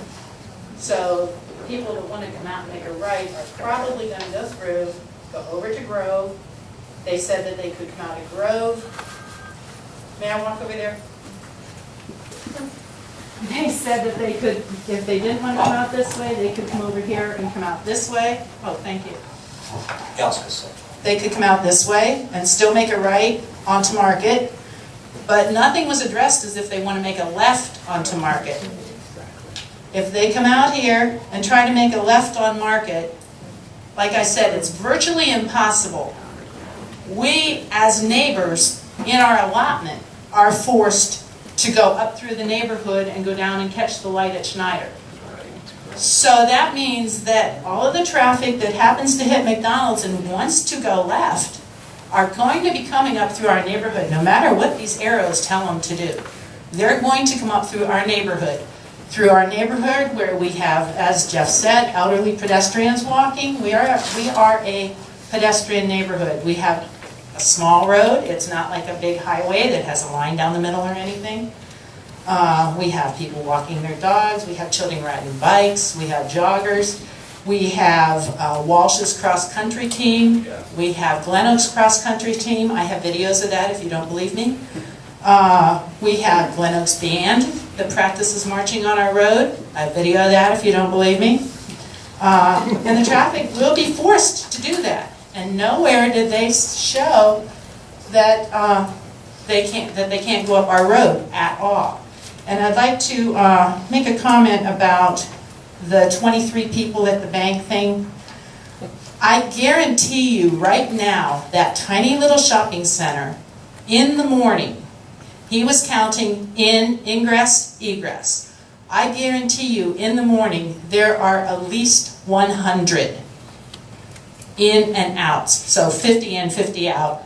There are at least that many in the morning between 6 o'clock in the morning and say 11 o'clock in the morning. There are at least 100 right now. That's all I have. Thank you, ma'am. Thank you.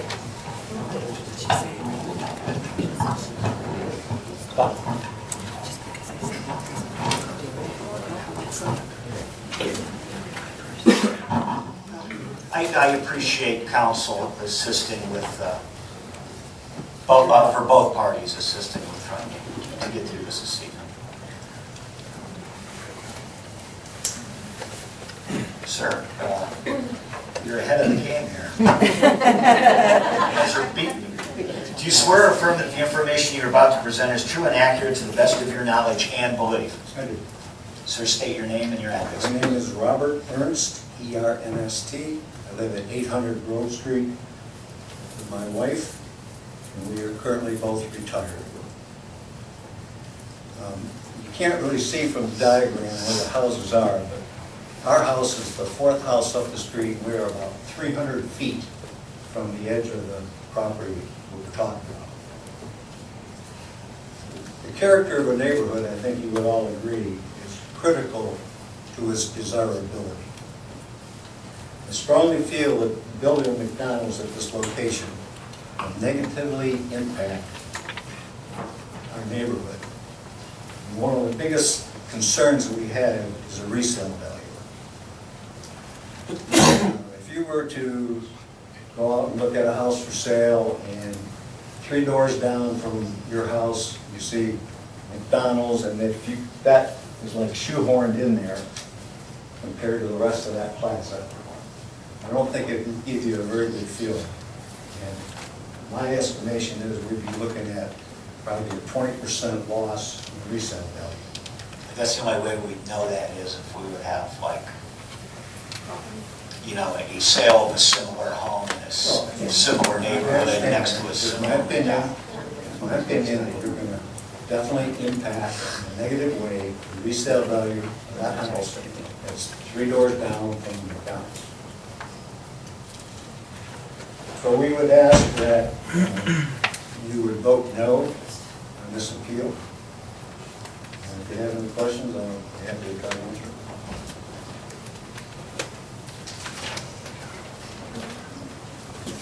Anyone else? Huh?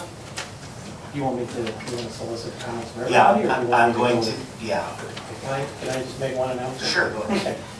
You know, folks, as I've already mentioned, I'm on your side, and having been up here, I spent 7 years on the Jackson Township Board of Zoning Appeals, so trust me when I say, please only come up if you have something additional to add, otherwise you're free to come up and state your name and address, and that you concur with the comment. But otherwise, there's a law of diminishing return if we come up and keep saying the same thing. And just something to keep in mind, I guess I should have said this earlier too, is the fact that we were here on this once before and we heard a lot of the similar types of complaints. You know, we sit here in judgment and we've got to make our determination, but we know what they are. We all live in this township, we all drive that area probably on a daily basis, if not several times a week. And I do want to mention too that, you know, what happens this evening, this plan needs to go through the Stark County Regional Planning for approval. So we haven't gotten that far yet, is that true? Yes, So I think the first one that there was approval previously. That did not go through Northeast either. Okay, it did not go through, okay. But I wanted to state that too, and just let you folks understand that this needs to go through the Stark County Regional Planning Commission for approval as well. Okay, with that, if you'll put your name down, sir, name and address. Victor Moran, I live at 6231 Morales Avenue Northeast. Okay, let me go ahead and swear you in. Do you swear or affirm that the information you are about to present is true and accurate to the best of your knowledge and belief? I do. Thank you. Go ahead. Okay, I'm not going to touch on some of the things that they've already talked about, but a couple things questions that I had or comments I'll make is, I kept hearing the gentleman, I don't know if they're civil engineers or construction managers, talk about, well, it's already zoned for commercial, it's already zoned, well, yeah, it is, but you're asking for a variance to change what you want to use that property for, so it doesn't really matter if it's zoned for commercial or not, in my opinion. Second thing is, you keep talking about the drive-through. Well, is there any chance of not putting the drive-through at that location? Address it, yeah, to us, not them. Okay, I apologize for that. Second thing is, I kept hearing about these standard words and, talking about traffic studies and this and that. My question is, has any of these experts come and sat in that parking lot from 7 a.m. to 9, and then from about 3:30 to 6, and tell me how traffic isn't going to be increased? I don't say McDonald's doesn't bring extra traffic, it may or may not, but it's definitely going to bring more traffic to that particular intersection. That doesn't need more traffic as it is. She already touched on it. It's impossible to make a left off the Grove going south of Market throughout most of the day anyways. And I keep hearing other things about the plaza. I didn't hear anybody talk about Samantha's restaurant. Has anybody ever been to Samantha's on a Sunday morning? You can't get a parking spot. Now you're going to put in a McDonald's with all that traffic coming in there. What happens to that? Where's all this traffic going to come out at? They're not going to be waiting in line to come out on Market. You're going to go around McDonald's, go back on Grove, shoot down Grove, either go down Morellis or go down Woodcrest to get out to the two major thoroughfares, either Easton or Schneider. So I didn't really hear anybody talk about how that is going to be affected. Okay. And then the numbers that he had used about, well, it's only going to increase so many visits per day, and I think Mr. Pusey was talking about that. Do they count Samantha's traffic as far as in and out during the day? Because I guarantee you, there's at least 100 people a day in and out of Samantha's between breakfast and when the restaurant opens up at night.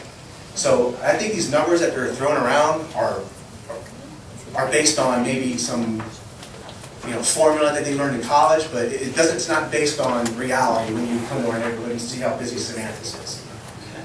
I think your 3 minutes is about up. All right, my last thing, Sum it up, yeah. My last thing is, again, I'll speak to the business owner, not against McDonald's. I like Big Macs and French fries. My family goes there all the time. I just disagree that it's not going to have a negative impact on an area where there's families and kids, and I just suggest, find another location or just make use of where you're at. Thank you. Thank you, Mr. Moran. Anyone else want to speak against? Sir, again, put your name and address down there if you would, sir.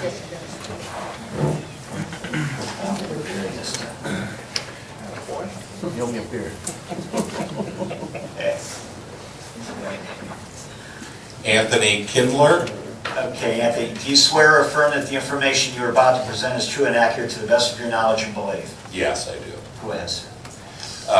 My name is Anthony Kindler. I'd like to thank the Board of Trustees. He stated 1430 Grove Street, Northeast. And 1430 Grove is the last house on Grove before you enter the Glen Oak property.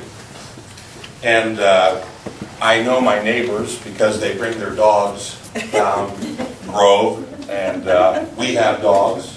And we have a great neighborhood. I have 5 children, 7 grandchildren, and I spend thousands of dollars a year, I'm sure, at McDonald's. We have no problem driving to the location to do so.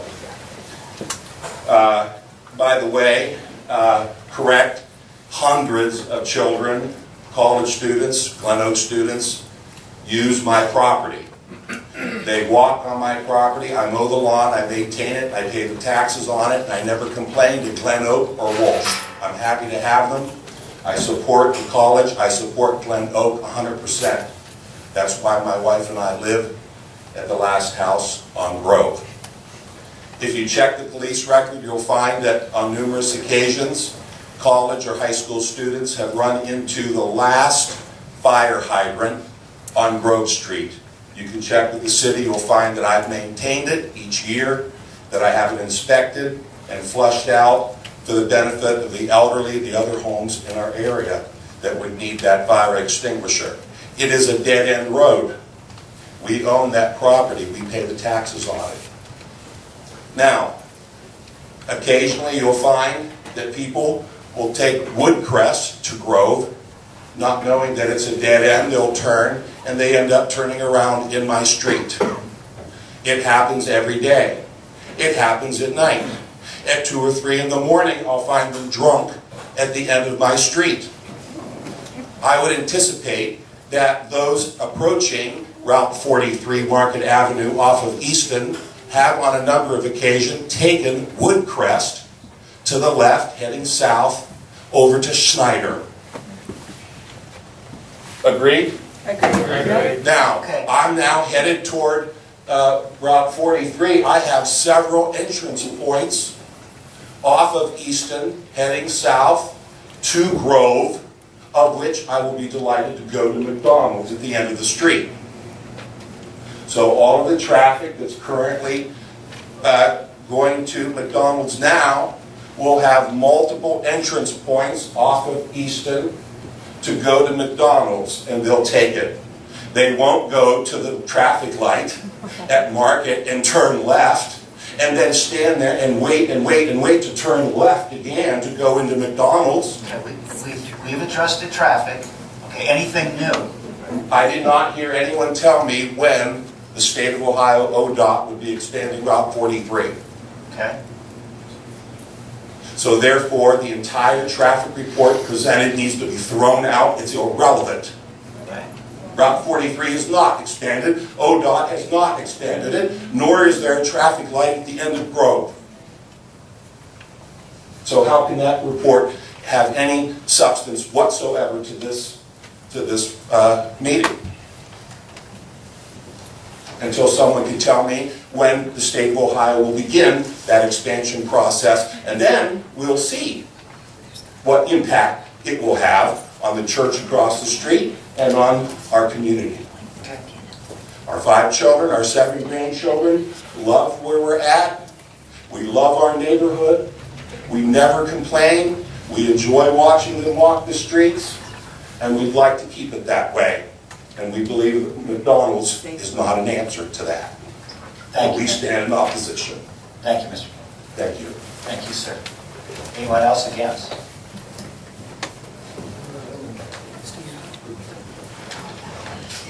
Again, new, anything new. New.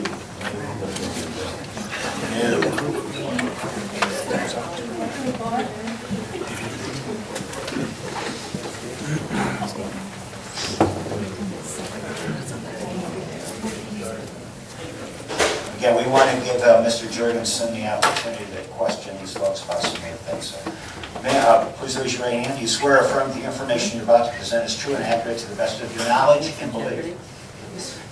Go ahead, ma'am. First, your name and address. My name is Linda Gessel. I live at 1305 Grove. I'm right on the corner of Woodcrest and Grove. And the problem that I see, I work at Giant Eagle.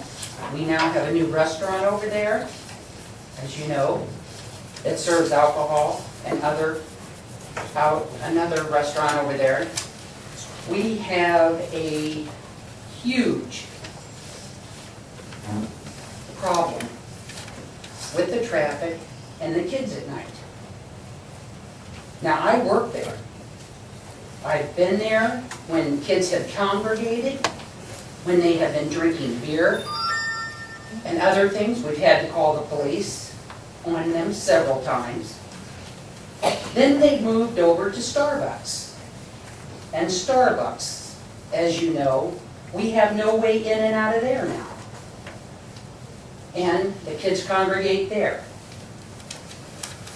Now, you cannot tell me that the kids are not going to drive to our neighborhood and congregate at McDonald's, because they are trying to find other places to meet. Also, we have grown-ups that act like children now in the traffic situations. And this is going to go on at McDonald's. If it is not going to increase the traffic, then why do they want to build in our neighborhood? And I would also like to know if the neighborhood that is connected to Washington Square, that they were not going to have problems with traffic, that they did not foresee the traffic problem. Ask those neighbors what is going on in their neighborhood from this. They can't foresee what's going to happen in our neighborhood, and if it does, the McDonald's is already there.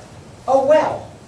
This is people from Columbus, Cleveland, and Akron telling us what's going to happen in our neighborhood.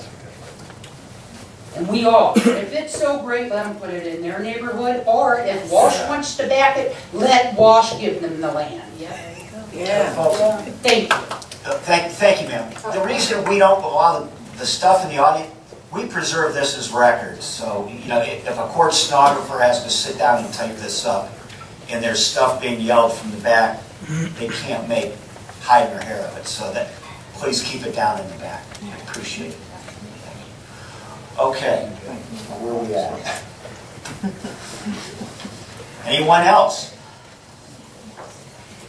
Okay, do you want questions from the board, or do you want to go ahead and... I'll tell you what, it may keep us from asking some questions if you go ahead. Okay. These would be directed to Mr. Gillespie. Gillespie or Gillespie? Gillespie. If you'll both come up, I want to make it as easy for these folks to hear as possible. And again, you've all been sworn. I see nobody new here, and you've already given your names and addresses, so go ahead. All right, Mr. Gillespie, I've been given a copy of your GPE group. This is a report you prepared? This was prepared by Mike Hobbs, our lead traffic engineer, who signed it. I work underneath him. Okay, and who, let's get the obvious out of the way, who paid for this? McDonald's hired GPE group. Okay. Now, you mentioned in the board, I know has a copy of this. Yeah, we got one. You went into some length about the former use on the site, and Mr. Pussoliti asked you point-blank questions regarding the bank and the number of cars. When you testified as to the additional cars that were going to create traffic, were you presupposing that the bank was still generating the 23 cars in the morning and 46 cars in the afternoon? No, what we were saying is that the proposed use would generate that many more trips than the potential of what was there before. But you're aware that the bank is not Yes, open? yes, that's Okay. correct. So when we're talking about the 192 cars in the morning and the 138 cars in the evening from McDonald's, that's in addition above the other vehicular traffic that's going to Samantha's and the other establishments that are open in the strip plaza. That's correct. To clarify on some of the comments before, is we were only addressing the trips generated by the uses being removed and replaced. We did not generate traffic for the other uses that will remain.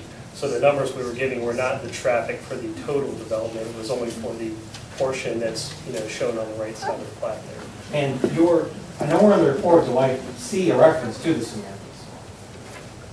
Correct. Did you consider the vehicular traffic? I guess you understand that this means of ingress and egress right here is going to be shared by Samantha's? Correct. And the McDonald's? Correct. You agree, right? Yes. And you also agree with me that as being both restaurants that are going to be open throughout the day, their busy times are probably going to coincide. It's breakfast, lunch, and dinner to some extent. Where'd you go? The fancy part over here. At least for breakfast and lunch, you're going to have people using this means of ingress and egress. Both want to go to Samantha's and McDonald's. Correct. Okay. Now, you also mentioned that, I think what you were trying to say here is that the McDonald's, correct me if I'm wrong, I don't know the words enough, but the McDonald's along here is going to capture people that are already on the road. In other words, people that are coming home, they're driving north on Market at the end of the day. Somebody doesn't want to cook dinner, so they say, hey, I'll pick up some Happy Meals and some Big Macs and I'll take it home for dinner. Correct. Okay. Now, what about the increased traffic from the previous establishment? You have the McDonald's, I'm pointing up here, is more of the map. But to the east, here you have the previous location of the McDonald's, correct? Yes. So that's presumably going to be gone. Correct. So you're also going to have an increase in traffic flow from those folks who would normally go that direction as well. Correct, and that would be accounted for in what we call the new trips, the other 50%. That's still in addition to just the people that happen to be traveling along this way. Yes, yeah, all of the traffic being attracted, not all of it will be people that are already on Market. Some of the traffic will be coming from other areas that isn't there today. Okay. Now, did your report take into consideration the widening, or is this pre or post widening? The numbers, when you look at trip generation, are independent of the roadway conditions assignment. That's where you kind of look at the generation is based on certain independent variables, and in this case, it's the size of the restaurant. So when you look at what is going on the street, that doesn't factor into those trip calculations, whether or not it's a 2-lane or a 4-lane roadway. Okay, but just trip calculations aside, is this report taking into consideration the widening or not into consideration? I'm going to the gentleman's point over here. I think it's mentioned in the report in the fact that we understand that it is probably rather difficult to get out of those access points today because of the sheer volume on the roadway. As everybody said, you can see that on when you go out there during the peak hours. All we're pointing out is that once it is widened, that kind of addresses that difficulty of doing that. It makes it easier to find gaps to turn in on and off. Okay, so your numbers that you gave us earlier are as the conditions exist now? The numbers would be the same either way. Okay. Well, hold on a second. I think what you're saying is your study taking into account the volume of traffic on Market? No, the way these trip generation calculations are performed, because when you look at these data points, there's so many variables in terms of the volume that it doesn't necessarily impact, or it's not affected by the volume on the street. I think any reasonable person would understand that a McDonald's out in a very rural area on a road that carries very little traffic would probably not attract as much traffic than one, say, at this location, or even on Whittle or somewhere like that. But the way that the trip generation calculation is set up is that typically the use itself has a certain capacity on how much you could generate based on the size of the building and the site. And that's kind of like what we verified with our previous assessments, the pre and the post accounts that kind of verified that those numbers are still reasonable regardless of what the road carries nearby. So when you did your study, it's based on the size of the building, not the amount of cars on Market, correct? That's correct. That's the industry standard for approaching this for the Ohio Department of Transportation any of the cities throughout here, that's the approved and accepted way to do any future trip projections wherever you are within the state. My concern though goes more to, I'm looking on page 5 of your report, third and fourth paragraph. All right, if you look at the third paragraph, it says, for vehicles leaving the site, it is anticipated that the majority will use the full movement driveway. And there's that language again, this sort of conditional language. You can't really tell us what's going to happen. Correct. I mean, there's no way to, we don't have a crystal ball that shows us, where people are going to come in and out.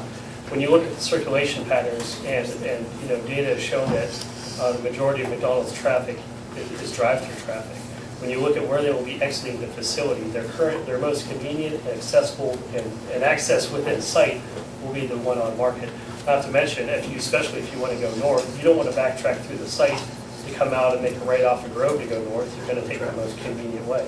Well, and that's the next part I'm getting at here is that, for example, you have these parking spots here that are slanted. So if I'm here in this parking spot and I'm going to back out, I back out this way, and I'm going to go this way, in my mind, why would I drive all the way around over here when I can just go out over here? Correct, yes. Okay, so I think, and I'll clarify comments, I don't know, somebody said that, there was a statement that we would not add any traffic to Grove. Hopefully that wasn't from my statement. I certainly wasn't trying to imply that. What the site plan is trying to do is encourage traffic not to cut through the neighborhood on Grove and direct it back there. Obviously, the section from the rear driveway to Market there, we'll see increased traffic from people coming in and out of those driveways. Well, what I'm asking, again, with these slanted, the way these are slanted, just common sense and human nature, would you agree with me that if I'm here if I'm right here, and I back out, I'm going to go this way, and I'm going to pull right out into here, or if I'm here, I'm going to back out, and I'm going to pull right out of here. I'm not going to drive all the way back around my dog and come out here. But when you consider that that's probably only about 20% of the site trips that are doing that, then when you look at the whole trips, that's still a small number. You're not assuming that 90% are pulling into parking and then wanting to come out. Okay, because most of your trips you said are through the drive-through. Correct. All right, so let's say I'm coming through the drive-through here, and I want to make a left. I want to go south on Market, and I have a decision at this point which way to go. Again, common sense and human nature is going to tell me I want to go this way so I can pull onto the less busy street so I can come out here and make a left. I'm not going to go out here and try to make a left in front of 2 lanes of traffic. Well, it's 2 lanes there and it's 2 lanes there. With that, you still have... There's a red light here, and you're stop right down here. Correct. All right, so when the light's red, you're going to have traffic. Yes, if the traffic is queued and you see that queued back, yes, you were probably more likely going to want to go the other direction. All right. So your testimony that this isn't only going to happen 70% of the time, I don't think that's exactly true, is it? In terms of? Do you know what percentage of your drive-through customers are going to go north and south on the road? There's no statistical way to determine what that number will be. The bottom line at the end of the day, though, too, other than the projected number of increasing trips, the direction which these folks are going to take is purely speculative. Correct, and that's how it is with any traffic study that would be performed. The one thing to note that Grove Street, while I'm sure the residents would not want to add additional traffic on there, that road, due to the nature of being a residential street, certainly has the sufficient capacity to handle all of McDonald's traffic from a sheer volume standpoint. Not that they would want it, not that you would expect McDonald's to do it, but just for the mere fact of traffic going out that way, once again, does not cause any, does not create a safety issue, does not create a capacity problem because there's not that much volume on the road. At this point, we're going to take 5 minutes. I have to go to the restroom. I'm sure that some of you may as well. Your restrooms are out here. We're not trying to conduct this as a long-term marathon or anything. So I'm going to go to the restroom in here. The restroom's right out that door over here. And about 5. It's 5 till 8. Must be back at 8.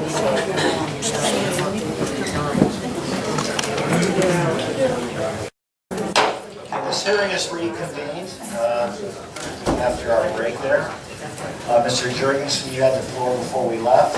Do you have anything else? I don't this time, no. I would just like to reserve a couple minutes at the end for a brief conclusion. At this stage of the game, we are going to entertain questions from the board.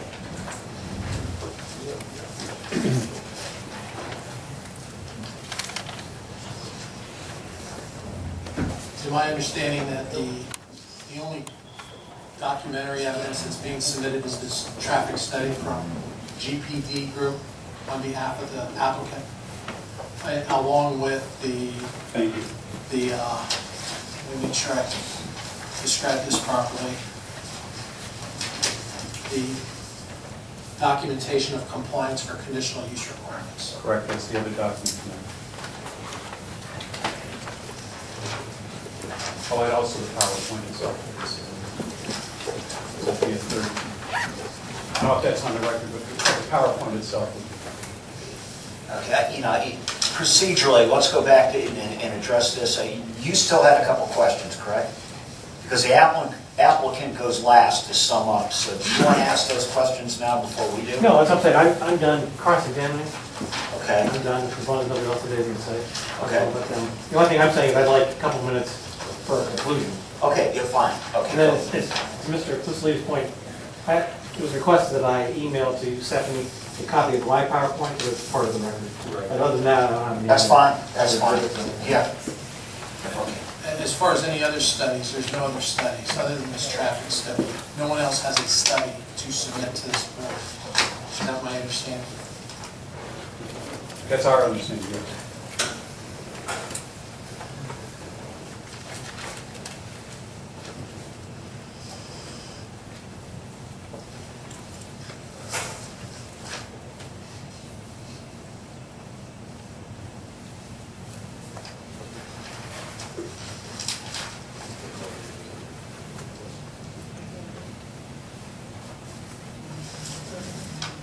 Anyone else?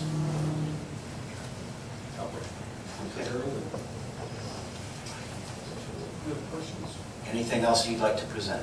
Do you want to sum up or? Well, I suggest that since I have the burden, I'll have the final say. Correct. Correct. There was a point that we would like to ask Dave Thomas to address, given his experience as one of the owners for the site. I think he can advise the board over the history and the planning that has gone into this proposal. Yeah, just like all others. Sir, if you'll come up, put your name and address down there, and then...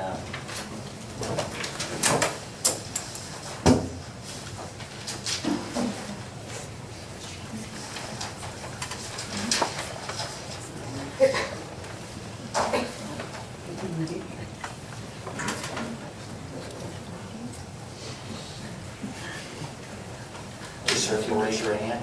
Do you swear or affirm that the information you're about to present is true and accurate to the best of your knowledge and ability? I do. Okay, go ahead. And just to correct him, I'm actually the attorney representing. Name and address. Oh, Dave Thomas. Thank you. 2752 Fulton Road, Canton, Ohio 44708. Okay. I'm actually the attorney representing the owner. The owner is Easton Village Company LLC. The members of Easton Village Company LLC have owned that property for approximately 40 years. I think it started back in 1968 when they first built the building. It went through a redevelopment or an addition in 1993. At one point, kind of regress here. The members are also residents of Plain Township. They've been residents of Plain Township for over 40 years, so they do have community roots. Now, this center once was a very vibrant center. There was a Finney's drugstore, there was a bank, and it's my contention that the values of property are best when it's a vibrant center is occupied. Right now, it's empty, excuse me, for the last 5 years, 3 to 5 years, the bank building's been empty, part of the center is empty, and when we were approached by McDonald's, we thought that would be a great way to bring back the vibrancy and of the center, make it relevant again. And we think McDonald's is a great use. We think that we have a great operator and it would enhance the area instead of leaving the area as it is. Thank you. Okay. Now, Mr. Jurgensen, do you want to? No, thank you. Okay, thank you. Okay. Any summing up to do, or? Well, I think subject to any questions by the board, the concern that I have from the outset is that we do feel, with the documentation of compliance that we provided, that as you go through these items seriatim, that the record is sufficient to show that they have compliance. Where I am concerned is really a threshold question that was raised by Mr. Pusolides goes to certain code interpretations, and candidly, it strikes me that unless we have those resolved, it leaves us vulnerable to speculation as to definitional terms such as the issue with direct access to a residential neighborhood. This is zoned for neighborhood business use. That term is not defined, but I would suggest that it applies. It would be near a neighborhood. By the same token, the planned community complex as a conditional use has as one of its requirements, one of the criteria, is that it be located on the edge of the district. So these are, I think, certain contradictions in terminology. Some of these are not well-defined, or by juxtaposition, they suggest a conflict. And so what I would ask the board is that we believe that it may be necessary to request tabling. We would request either some opinion from the township on some of these definitional terms. Conversely, we can suggest, and we would ask Mr. Hart to be able to offer an opinion. We make that available to the board, and obviously to those who oppose this, so they have a chance to review it ahead of time. But I think these are foundational threshold issues. We all are aware that this is a new zoning resolution, so this is in effect a matter of first impression under discussion with the conditional use. So that being said, our request is that we table subject to that kind of clarification. We also think that some of the questions on the lighting, the sound, we've advanced nothing that's been refuted per se, but the questions remain, and we know we are prepared to provide more technical documentation, from the lighting levels, the sound levels that are consistent, and will further corroborate what has been represented to you tonight. So we think that would be constructive, and the request for the table is really for what we think will be useful opportunity to clarify the record, both in terms of terminology as the same with the code and evidentiary. Mr. Chairman? Yes, sir. I'll make a motion. The appeal number 1226-13 be tabled until, how we set up the, when we bring it back, until further notice.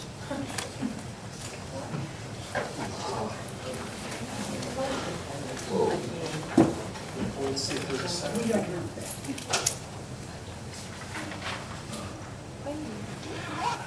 There's a motion prepared to be. Do we have a second?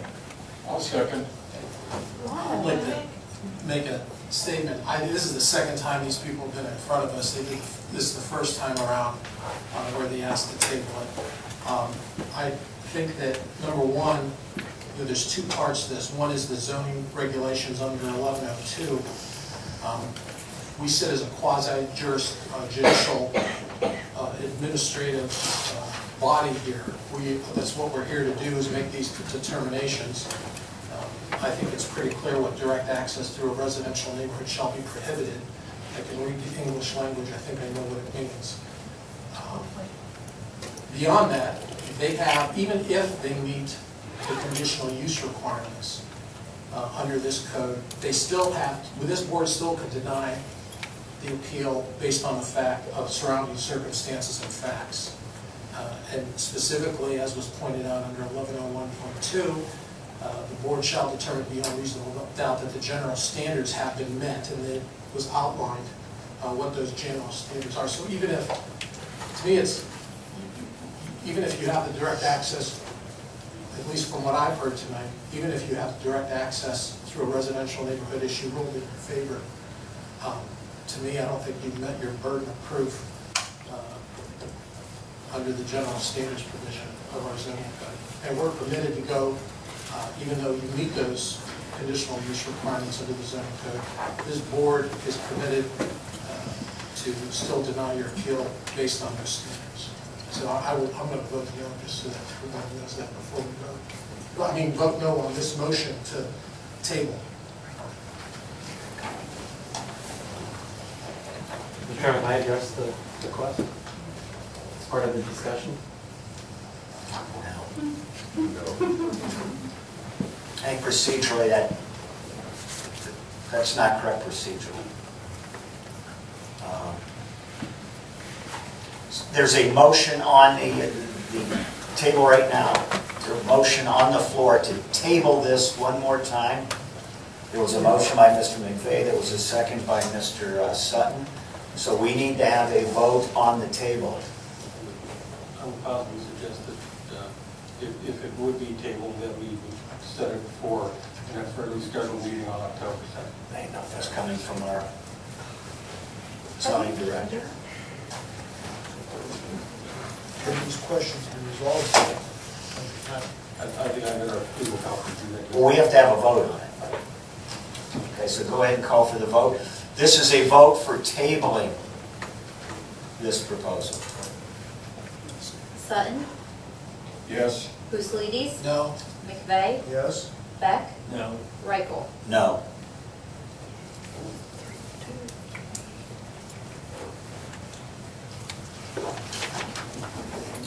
Well, I do believe that as an applicant, that it is our constitutional right to be able to request to have it at the table. But given the fact that the board has denied that motion, I would recapitulate what I feel we've set forth.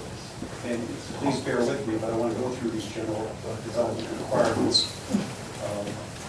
It's supposed to be harmonious and appropriate in appearance with the existing or intended character of the general vicinity. If one looks to the renderings that were provided by Mr. Township, and I know someone questioned whether these would in fact be the case, we represent to you that you are what we've seen in the rendering, both from the standpoint of materials, the quality of construction. This is new construction. You're looking at a strip center, in effect, that is tired, as has been pointed out by Mr. Thomas. It needs renovation, and this is an opportunity to renovate. And we would suggest that by any objective standard, from an architectural standpoint, development requirements are met. The lighting, as we've indicated, this is state-of-the-art LED lighting. You do not have in your code, to my knowledge, any form of photometric requirement, but we can represent to you, as we have, that this is directional lighting. It is designed not to cause any kind of glare or light pollution to the adjacent properties. So from the standpoint of technology, it meets those requirements. Similarly, this is state-of-the-art sound system. It's modulated. We have introduced this into another community here at University Heights, and can tell you that the decibel levels are moderated in conjunction with the person in the car, and they typically never exceed a rating of a conversational level, and suggest that similar with the lighting, there is no sound pollution. The trash corral, by being moved closer into the building, contains all of those factors. We've had the owner-operator tell you that he has his clients police. McDonald's really requires of its operators that they maintain those kinds of standards. These are health and safety issues that we take very seriously. The unified commercial characteristics, and I'll touch upon some of the specific requirements in a moment, but again, to suggest to you that this is historically a site that is operated with multiple businesses. At one time, there was a discussion about a nonconformity. This township has seen fit to modify this neighborhood zoning to accommodate multiple types of business uses if the overall site geometry works out well. The comment was made earlier that you need to have a new development, that somehow the code says that you are supposed to have new development in order to have this type of planned commercial complex. I would suggest one that is antithetical to common principles of property law. Things deteriorate over time. How does a community face redevelopment strategies? On the contrary, this is an opportunity to take out a certain amount of blighted, unused space, replace it with a net, lesser amount of space, but a substantial improvement to tax base, to jobs, and overall to new architecture. And it's designed to work, as we've said, your fire department has indicated that in terms of safety, it functions well in relation to these other structures.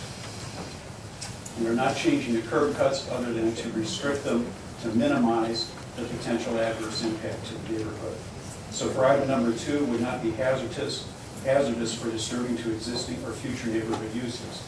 And again, neighborhood, there is the residential neighborhood down Grove, and to the south of the site, along the east side of Route 43 Market, but you have Walsh University across the way. You are a stone's throw from the intersection at Easton and 43, which is a major intersection, as you all are aware. In terms of the existing uses that are commercial in this area, again, this would not be hazardous or disturbing to them. And from a safety standpoint, there is nothing but speculation to say that it would somehow be hazardous otherwise. It will not be detrimental to the property. Again, I think one can only speculate the overall impact. One can predict, however, as noted above, that the actual work on this commercial site will improve the tax base, will improve it. So in terms of any known or clearly predictable impact, it will be that this will improve property values in the immediate vicinity. Will it be served essential, will it be adequately served by essential public facilities and services? And again, we submit that there's nothing in the record to submit to the contrary. Indeed, in terms of all of the necessary services and delivery of safety, it meets those criteria. Will it be in compliance with state, county, and township regulations? Every operation needs to meet those. That's really a given. And as was pointed out by the chair, this is subject to further review by the county planning commission. Well, the vehicular approaches not have interference with traffic on the surrounding public streets. And again, the information that's been provided shows that this is a site that is designed based upon accepted criteria for evaluating traffics for the types of use tied to this type of structure, this type of use, and the size, that it will not have adverse impacts. For the drive-through itself, subsection 103 indicates that access is no closer than 200 feet from an intersection of two major streets. The main access, full service, in the intersection of the two streets would be Market Street and Easton, and the northernmost full access point is clearly well beyond that distance. We've also pointed that out on Grove. The most easterly curb cut is also beyond that 200, and the 10, it's I think about 105 feet, is the one that is closer to the intersection, but again, it meets the criteria as objectively stated in section 103. Subsection 105, lighting is located so it will not constitute a nuisance. Again, we submit to you that the LED lighting is designed to be not only tasteful, but functional and not cause any kind of nuisance. It will be sufficiently lighted to be safe for the site itself without adversely affecting adjacent properties. Subsection 117, the proposal complies with the requirement that the use shall be located at the extremity of the business district. And I would point out again that in the B1 language, it says that a restaurant is not only a permitted use, but a restaurant with a drive-through is conditionally permitted. It states right in the code to that effect. So we would submit that the code does contemplate that if one can demonstrate that you meet these criteria, that it certainly anticipates the type of drive-through restaurant use. Insofar as there is a planned commercial development, that in itself is not a use as defined in the code. It's a relationship of uses next to each other. Again, I submit that the planning that is done into that and the information that you've been provided shows that it will function well in that capacity. Further, in 117, there are no more than two driveways permitted directly from the thoroughfare. The two drives on the road do not exceed the 30 feet in width. Again, these are dimensional requirements that we meet. As we indicated, there are no variances that are being requested. As far from the intersection as possible, we have tried to meet those requirements. Again, and believe that they are satisfied. There's a requirement for a safety curb that would be installed.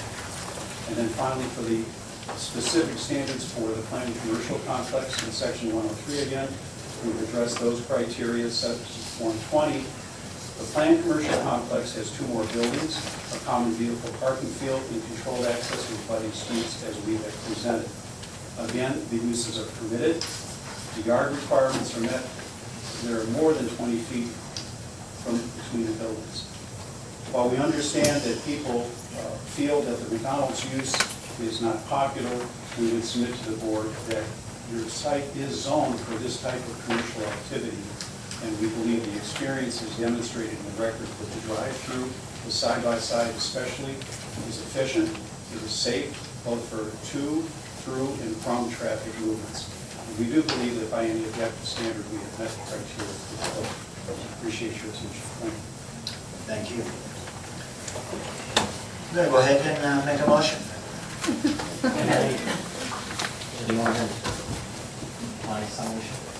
I thought that we had the rebuttal. He has final.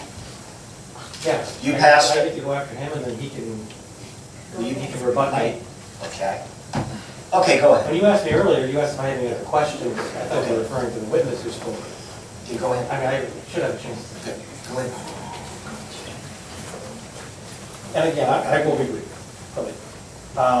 When we look at the general requirements under 11.1.2, we see language such as harmonious and appropriate with the existing and intended character, with the existing neighboring uses, with surrounding public streets. I know a lot's been made about this is a commercial, there's a commercial area next to it and a commercial area across the street, but the fact of the matter is, you take the neighborhood as you find it. What we have right now is a shopping center, which has a Samantha's to the north, and a few other establishments in the middle, and an empty bank. And by plopping this McDonald's in here, which I still maintain is not what a planned commercial complex is, I also disagree with Mr. Rinker that a planned commercial complex is a use under your resolution because it's specifically listed under conditional uses. It is not a hypothetical. But if you slap this McDonald's right in the middle of it, you're going to change the character of the surrounding neighborhood. You're going to increase traffic on that street. You're going to increase the amount of trash and litter. You're going to increase light. You're going to increase noise. This is going to be detrimental to the property values and detrimental to the surrounding neighborhood. You've heard several witnesses. I'm not going to go back over everything they said, but I think you've heard enough from these witnesses to at least in your mind produce reasonable doubt. Mr. Pucilides mentioned is an extremely high standard to meet. And we've been accused of being speculative. There's still some things on the other side that we haven't heard at the end of 2.5 hours. I still don't know what's going to be on this south border.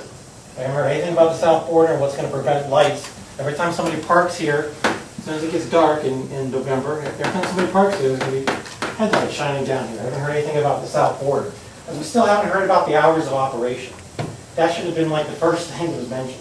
Is this going to be a 24-hour drive-through, or is it going to be till 1 o'clock in the morning? We've got a college campus across the street, and I suspect that's why we haven't heard, because the answer is it's probably going to be a 24-hour. If not, it's going to be at least 3 a.m. And you're going to have lights, trash, traffic, everything going into this neighborhood.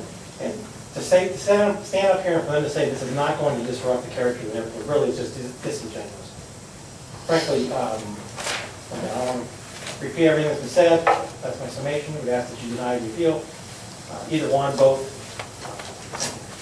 Thank you.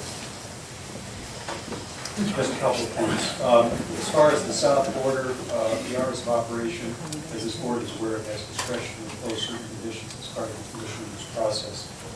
Our goal here is to comply with the township code and regulations and to provide a facility that we know will function well. Again, these arguments about the litter, the traffic, the lighting, these are alarmist. They are not documented as anything more than speculation. We're not trying to say that it's not a business. The business is going to have activity. Historically, this is a site that has been used for a variety of different commercial uses. Your code talks about a planned commercial complex. It's defined as a planned, coordinated development of a tract of land with 2 or more separate buildings or structures planned, designed, and or constructed for 1 or more permitted uses in the business district. Again, that in and of itself is not a use. It's talking about a relationship of permitted uses. The fact that we are looking at a conditional use for this kind of association and independently a conditional use for the drive-through, we feel are the proper points of consideration for the board. We believe that objective evidence, which is what you look to when you try to apply your code fairly, demonstrates that this is a business that will operate well. If there are other conditions you wish to impose, again, if landscaping on the south border, questions about the hours of operation, as the chair has pointed out, if of course there are management issues, operational issues that need to be addressed, that is something that the operator is prepared to do. But as we sit here today speculating about all the possible things that can go wrong, we suggest that that really is not an appropriate point of analysis. So again, we think that we comply with the code. Thank you. I'd like to make a motion.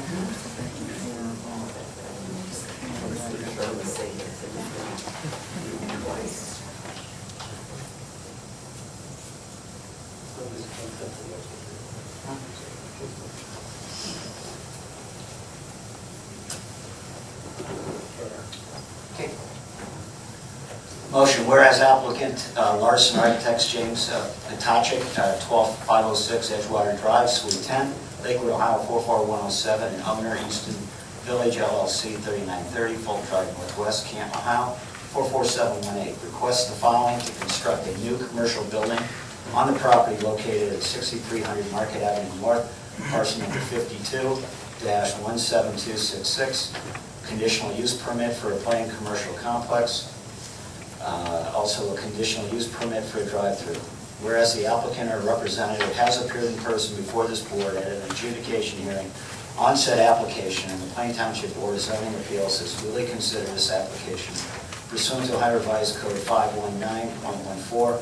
Now therefore, be it hereby resolved by the Plain Township Board of Zoning Appeals to grant the following: conditional use permit for a planned commercial complex and a conditional use permit for a drive-through.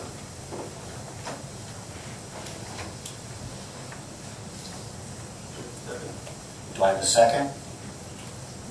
I will second. Any further discussion? I have something. Yes. I'm the one that does the legal ad, and what happened is our zoning commission members have changed the zoning books, they've updated things, done different things, and I'm the one that put planned commercial complex on there because it's a general housekeeping. That lot already has 2 existing buildings, and when our zoning code changed, it became grandfathered, non-conforming, whatever term you want to use. So as general housekeeping, in all of our history of me being here since 2002, we've always added this if an applicant ever comes. And then we issue the planned commercial complex permit because it's already existing. They're not creating that. The only thing they really are asking for tonight is the drive-through. And if I need to take time to ask our legal counsel if I did that correctly or incorrectly, I will. But that's how we've always done it in the past. It's not a 1-building lot, it's a 2-building lot now, so it's already planned commercial complex. So that was me that did the legal ad. Okay. Just remembering. Thank you. I have a question. Yes. I still, in my mind, have not resolved this thing in 103 about residential neighborhood. Is this an issue or isn't it?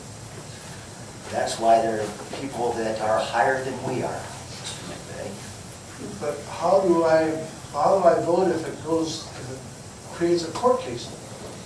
Doesn't the township has money tied up in legal expenses and all this? I don't know, it's difficult for me to make a decision because I'm not sure how this works when you have a split street.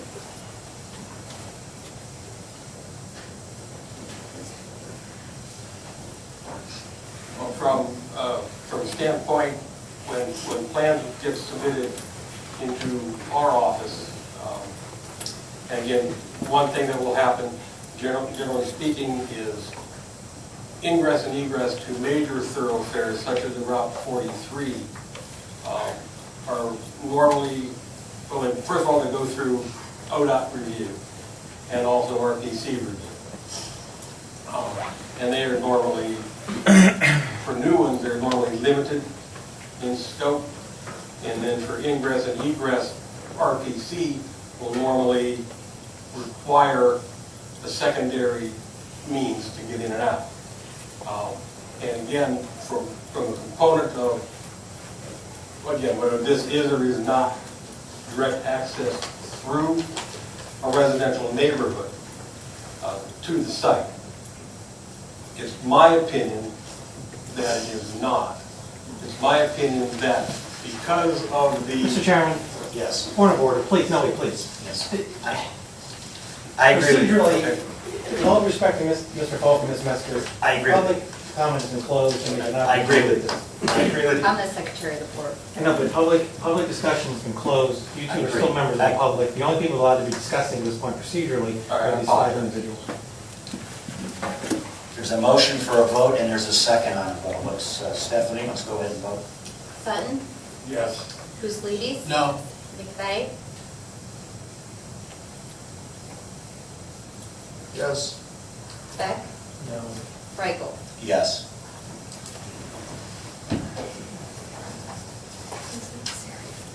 Okay.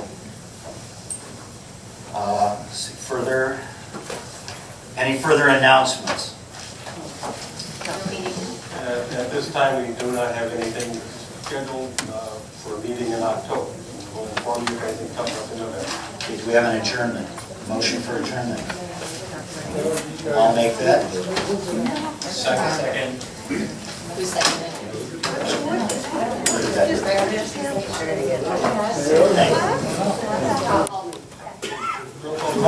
Roll call to adjourn? Sutton? Yes. Puslidis? Yes. McVeigh? Yes. Beck? Yes. Reichel? Yes. So now,